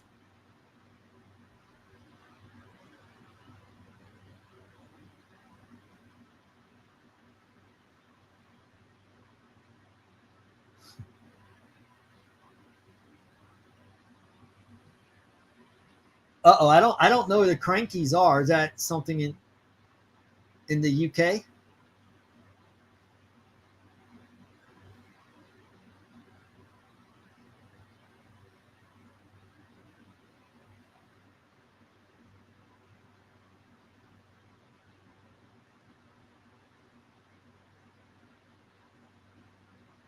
Your accent. You're in the UK, aren't you? So were you from Scotland and then you went to the UK? Just like Fiona? Are you Fiona?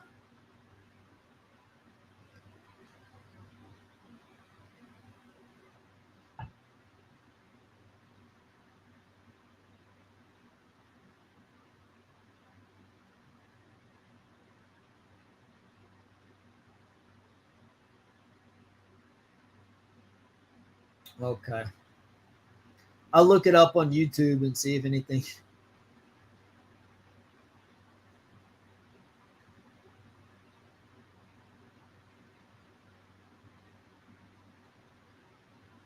Yes, I read that. I read that, but that person exaggerated. Heather Burns, she said that Fiona stalked her. Fiona did not stalk her.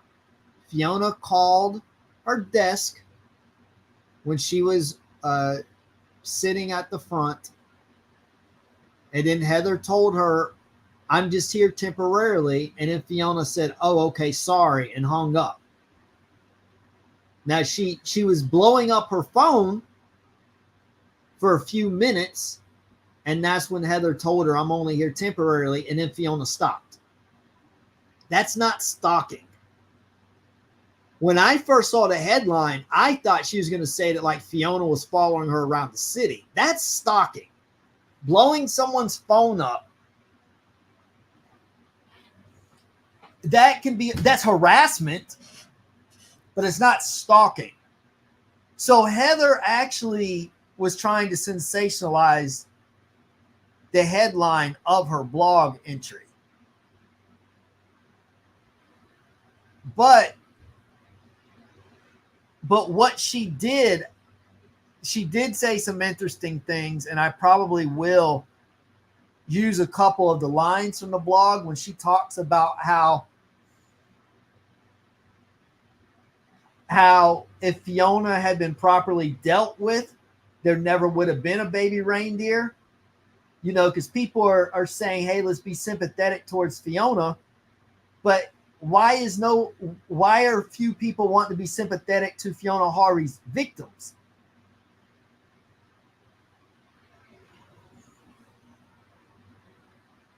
Yes, I agree with that. I just didn't like the whole she's stalking me part, because I was anticipating when she said she was calling me up front. I was like, oh man, what did Fiona do?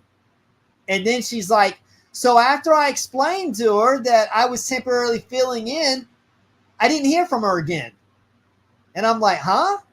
I'm like, where's the stalking part? But yeah, I agree with you. It is interesting. See, that should have been the headline. I worked at the mental facility Fiona was a patient at. That would have been more honest. But the whole, oh yeah, I was stalked by Fiona Harvey too. No, you were just temporarily harassed. And apparently it seems like all the staff were harassed by her blowing up the phone and stuff. But yeah, I felt that when I saw the headline, I was expecting like something crazy. And it was actually a lot more tame than I thought it was going to be from the headline. But like I said, at the end of it, when she talked about what about Richard Gadd? What about Laura Ray? What about Fiona Harvey's victims? That part I thought was really good. And I agree with her. And I'm probably going to highlight that in one of my videos. I think that I'm going to make a video. Let me show you the next video I'm thinking about making. It's from a Piers Morgan video.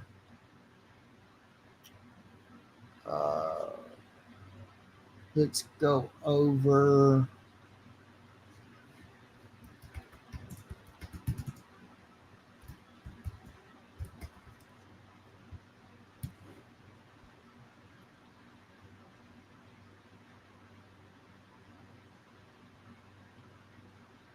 This video, I think I'm going to cover this. I haven't watched this yet. So I think I'm going to make a video and cover this. Probably try to do that this week.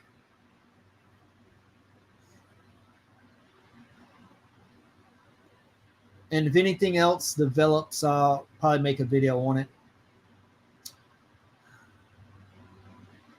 Are any of you following this Candace Owens, Piers Morgan? I haven't watched that yet, but I want to. And I was thinking about maybe making a video and talking about that. I'll watch it first. I'll see if I have any strong opinions. And if I do, then I'll probably make a video. What do you guys think? Would y'all want to watch if I made a video covering Piers Morgan and Candace Owens? Is that something people from here are following?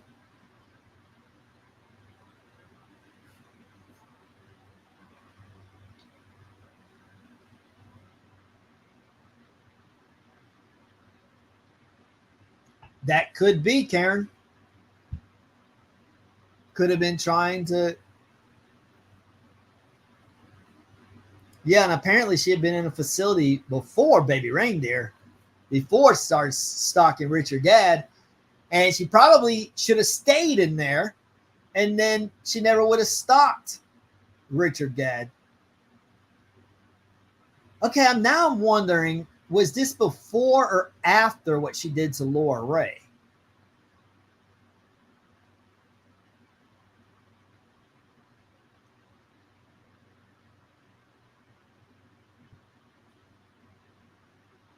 Yeah, exactly.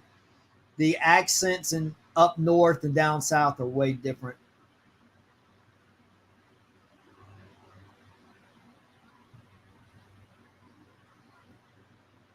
You don't like Candace Owens? Why don't you like Candace Owens? What's your issue with her? Do you like Ben Shapiro, or are you Democrat, or is there something else?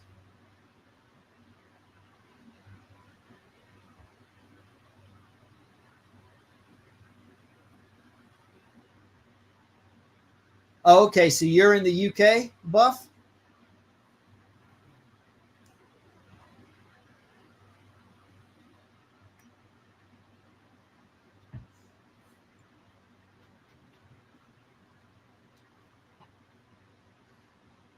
Oh, okay. So who do you like then? Yeah, I am definitely not a hardcore liberal. If you watch my stuff, you'll probably tell that. But I'm also not a hardcore conservative either. I'm not strong. I don't lean heavy in either direction. As far as that, I try to be neutral, but really just follow like common sense things, or at least things that seem like common sense to me.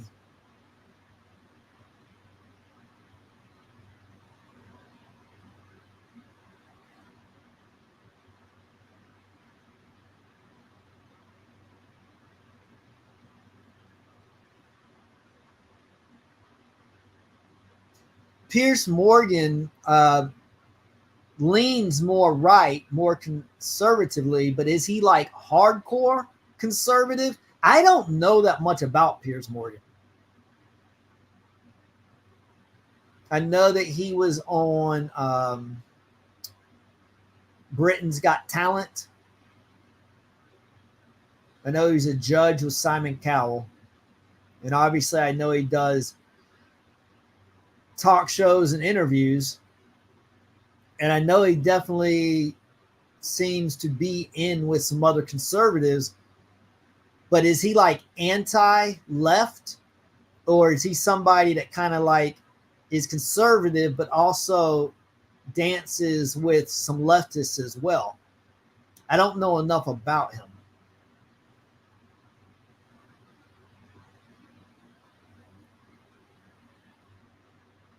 Oh, no. No. The Young Turks are, those people are crazy. You gotta, are you in the US, Karen?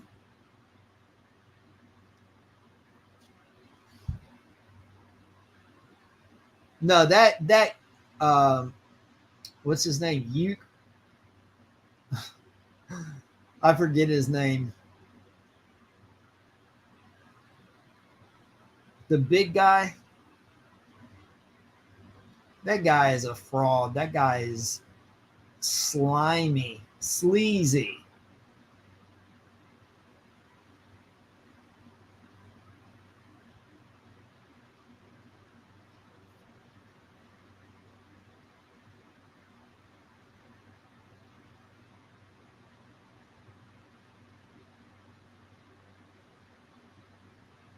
Okay, you're in Georgia. Okay.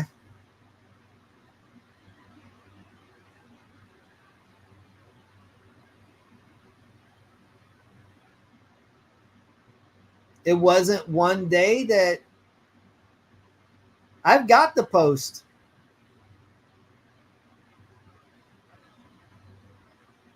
I can't pull it up here because it's on my other browser, because my other browser won't let me live stream.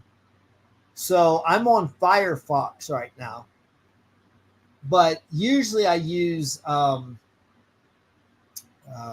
Safari, and that's where it's saved. So I could probably find it though. Let me see something.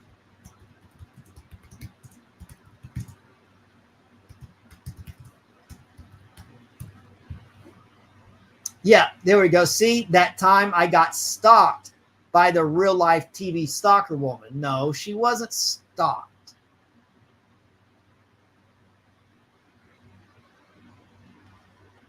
Unless I misunderstood something. Let me see if I was wrong.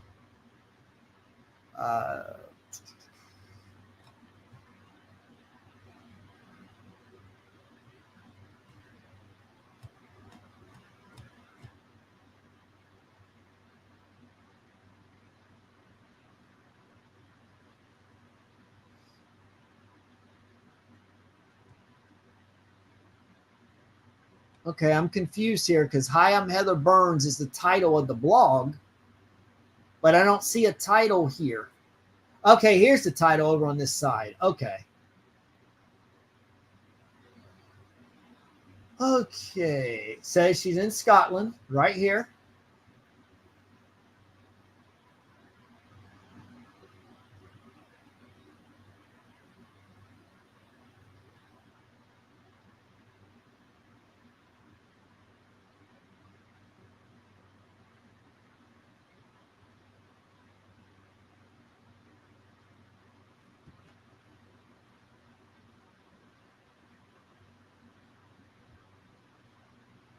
Okay, we're getting to it. We're getting to the part where she talks about Fiona Harvey in the mental facility. The other thing was being put into direct contact with psychiatric patients. They contacted me directly on the phone, wanting to speak to their consultant and then unload their literal derangement on me when I couldn't just put them through. What's more, the facility was perpetually short-staffed, so they'd send me downstairs to man the front desk, where I would have to witness things like rough sleepers licking the door handles. One day I was relieved from the desk minutes before a deeply ill woman began smashing the waiting room furniture onto her 2-year-old child's. Wait, I'm confused. Why is a 2-year-old child in the waiting room with a mental patient?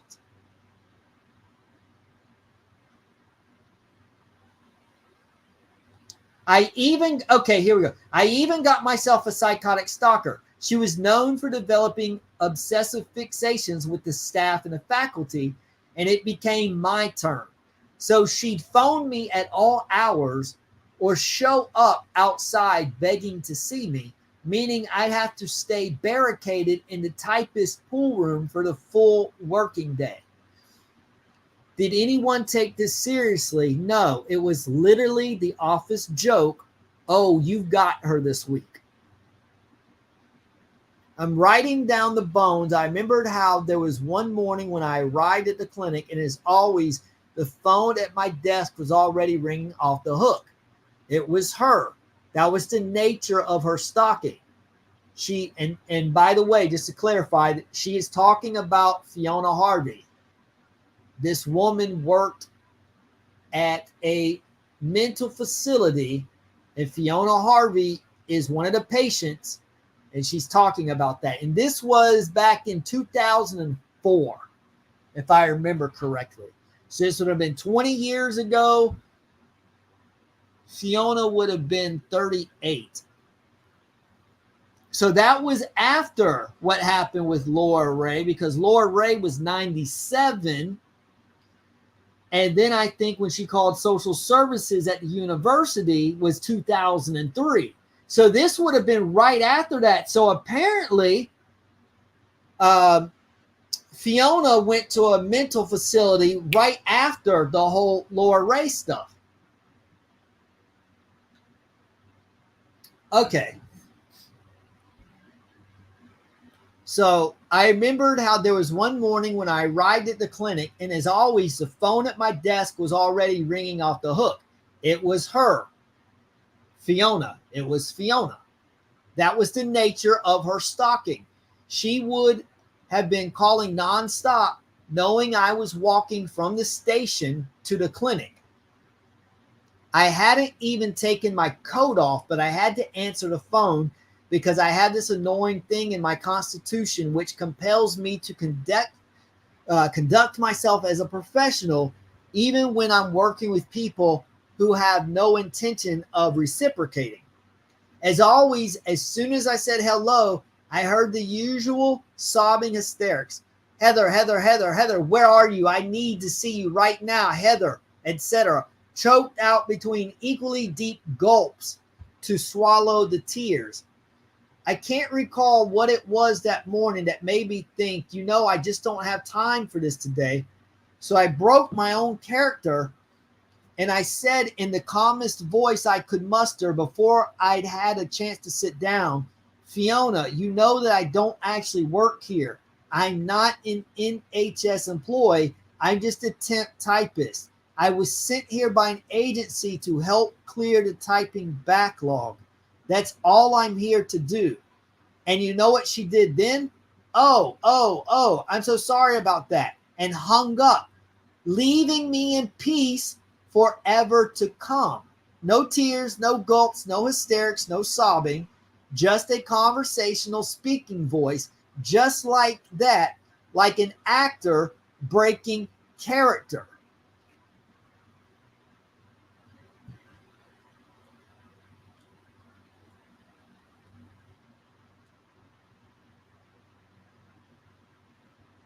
And all of that, save for the blog post, was a quaint memory for 2 decades until last week when once again I was reminded that I am, despite my best efforts, Leo Sodding Bloom.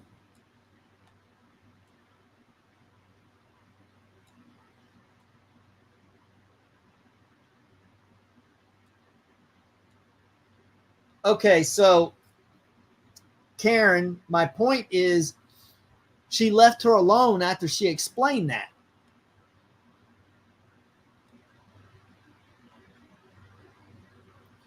So what I'm saying is after she explained that she was a temp, she said that Fiona left her alone forever.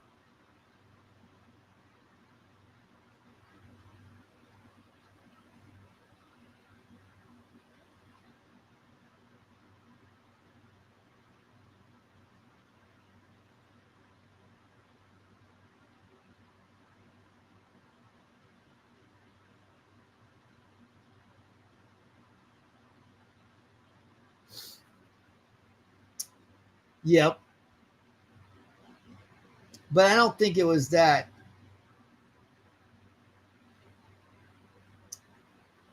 I don't think it was that severe, though.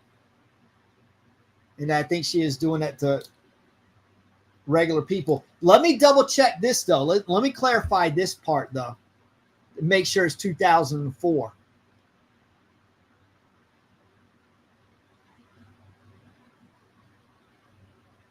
Yeah, the pieces are coming together. Okay, here we go.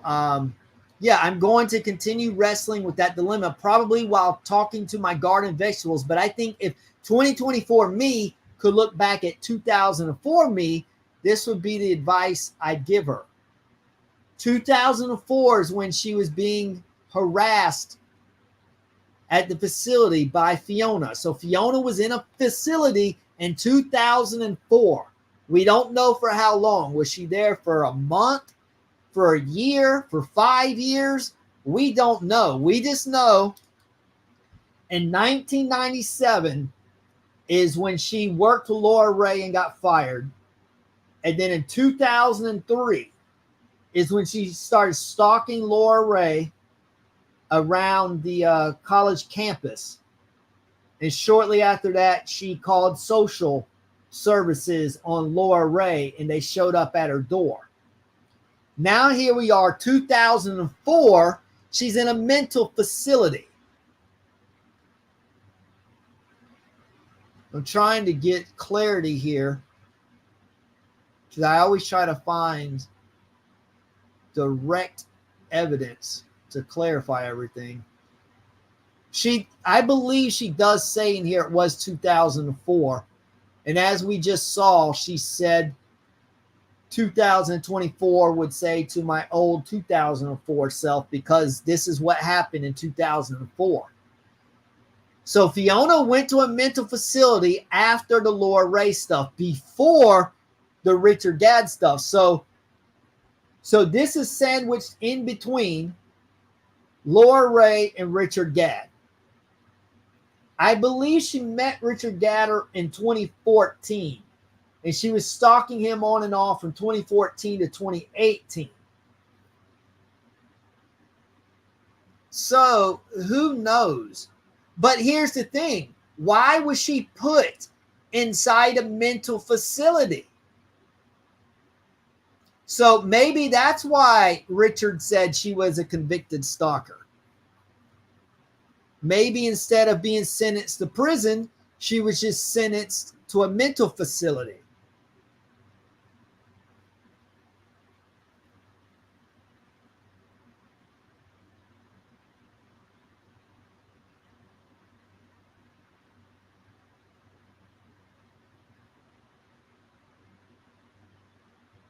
But yeah, the pieces are coming together. And if this does become a case and it goes to trial, we're going to see a lot more pieces opening up and coming together. And at the end, it ain't going to be good for Fiona. I think she's going to lose in humiliating fashion. Her best bet is if Netflix will settle. And maybe she gets like $5 million to go away or something, which she shouldn't even get that.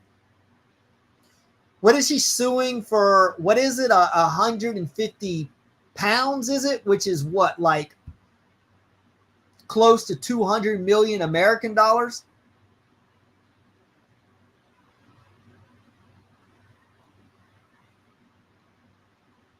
Yeah, exactly.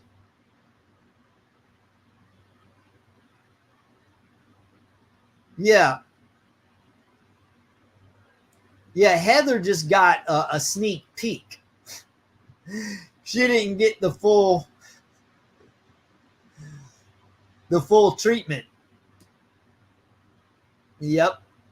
That's what I said on my last video. When she stopped harassing Laura after the restraining order. Oh, okay. Laura did the restraining order. And it seems like shortly after that is when Fiona was at a mental facility. Now, we don't know how long Fiona was in the mental facility. So I need to try to figure that out. There's a lot of puzzle pieces here. Just got to get information and put them together. I'm sure it was. And that's going to come out. Yeah, exactly. So, yeah, she's not as innocent as she wants everyone to see, or she wants everyone to think she is.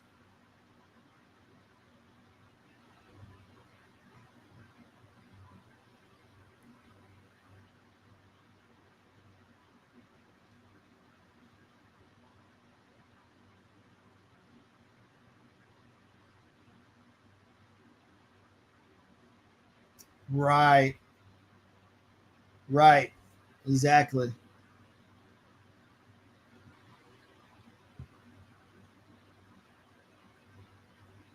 Yep. And she is. as much as she tries to deny it.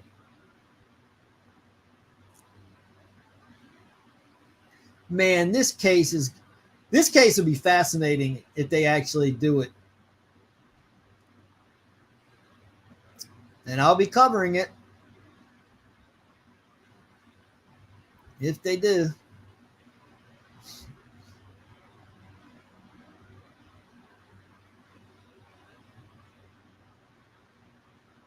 I am telling you, it is going to be so humiliating when Richard Gadd drops those voicemails for her. Exactly.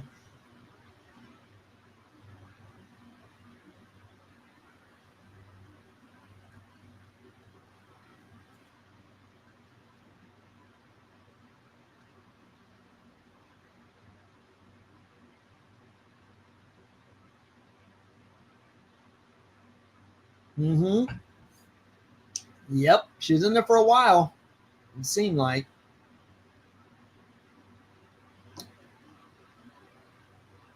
Yep.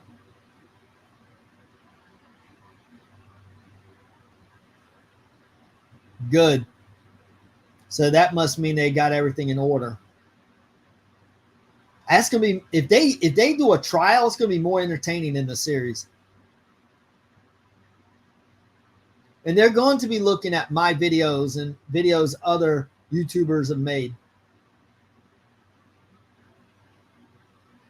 And what they'll be able to do is they'll be able to look at my videos and they'll be able to figure out if that account is real. Because they're going to summon her to come forth with everything. And they're going to start tracing everything back to her devices. Because it's a legal matter. It's just exactly what Piers Morgan said. Within minutes, we can have everything traced back to you. They haven't had to do that yet. And she probably will have to do a lie detector test. And that those lines are going to be all over the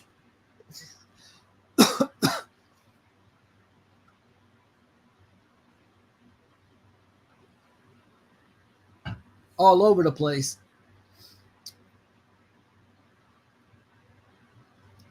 Yeah, but Karen, what I'm saying about the Young Turks, they manipulate information. They create this narrative and run with it. They are liars. They are very dishonest.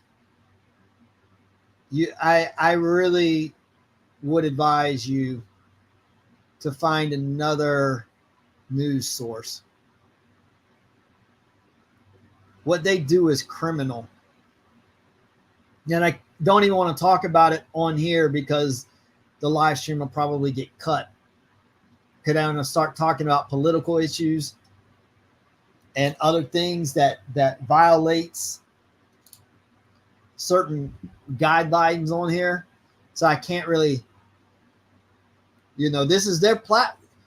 As much as content creators may not like it, this is YouTube's platform. They show you some rules. And even if some creators feel like, hey, this is violating freedom of speech, it doesn't matter. We still have to follow their rules. So I try to follow the guidelines as best I can, and that's why I can't talk about that.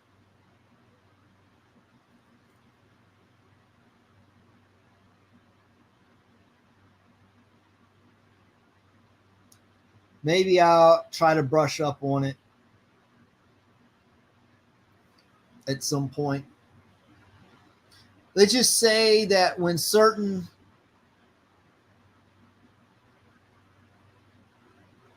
they're very hypocritical. They will paint a picture. They will make something out to be an attack on a certain group of people when it's not an attack on a group of people. It's the attack or the event occurred from something else. And then the Young Turks jump on and say that, oh yeah, this this person was targeted because they're a member of this group. No. The attack or the event unfolded for an entirely different reason that they bury and cover up. And I've seen them get exposed over and over. That Yank Ugger guy or whatever his name is, Yank is what a lot of people call him. That guy's a crook. That guy is a liar.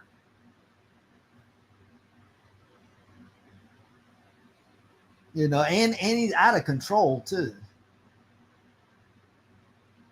Yeah, the way he no, not him. It was the other guy, Jimmy Dore, that just went and spit directly into Alex Jones's face. And I don't care if you want to disagree with somebody, that's fine, but you don't go and spit in somebody's face.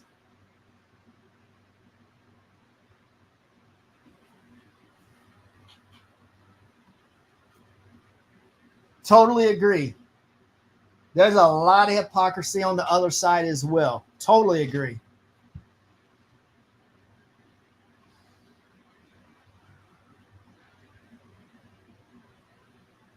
Yeah, I saw he left. His channel got pretty big. Yeah, he's not funny. I know he's like a comedian. He is horrible. Yeah, it's been a while. Yeah, I stopped watching them. I couldn't deal with them anymore. But yeah, I remember when Jimmy Dore was on the Young Turks, and I remember he spit in Alex Jones's face. And I'm like, you don't do that. Like you see how I'm making this and I'm talking about all the rotten things that Fiona Harvey are doing? I wouldn't spit in her face. That's disrespectful. If you want to sit there and disagree with Alex, even if you want to tell him to F off, because Alex had approached Yank at some event or something and was talking to him, and Yank was just kind of like, yeah, get away, I don't want to talk to you, or whatever, whatever, which is rude enough. But then here comes Jimmy Dore and just spits directly in his face like a little coward. That's a real weak. And then he ran. Then he went through like a sea of people and scattered before Alex Jones could even retaliate. Not that I don't think Alex Jones would have violently retaliated, but Jimmy didn't even give him a chance. He scattered like a cockroach. I'm like, dude, you are really the lowest of the low to disrespect someone and spit directly in their face. As much as I disagree with the Young Turks, I wouldn't spit in any member of their faces. You just don't do that.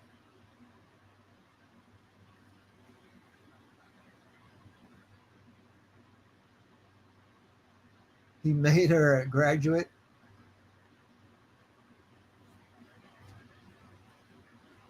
Yeah. Well, if she keeps pushing this lawsuit, everything's going to come out into the open. What's ironic is the more she pushes, the worse it's going to turn out for her.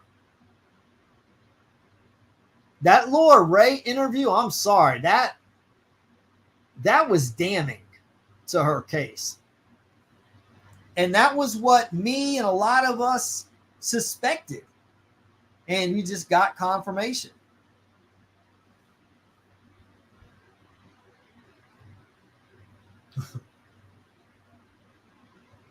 All right. I did not intend this live stream. I was thinking it'd be an hour and a half to 2 hours. I'm going over 4 hours. So I'm going to wrap this up. I plan to make a video this week. Like I said, I'm going to cover, I think I'm going to cover that Piers Morgan debate that he had, unless I turn it on and it's just really boring. But if it has anything interesting in there, then I'll make a video and cover it. And I haven't made a lot of videos about it because there really hasn't been a lot going on. It's basically, excuse me, the same that's been going on the last month or so. Right. They're going to be testifying too. It's going to turn into a circus. Oh my goodness. If that thing goes to court and gets televised, you know, me and other content creators are going to have like 10 to 20 different videos throughout like the trial. We're going to have a new video every other day with some new outlandish testimony. It ain't going to be pretty for Fiona. Yep, no way possible. It is going to be entertaining, and we will all be here for it. All right, guys. Salute me before you sign off. Salute me and write in the comment section how much you love me, how great my YouTube channel is, and most of all, how much you love my humility. I'm going to wait. I have 20 people in here. I want 20 people pouring their adoration on me, how I am the greatest YouTuber on this platform. I'll wait. See you guys on the next one. Have a good night.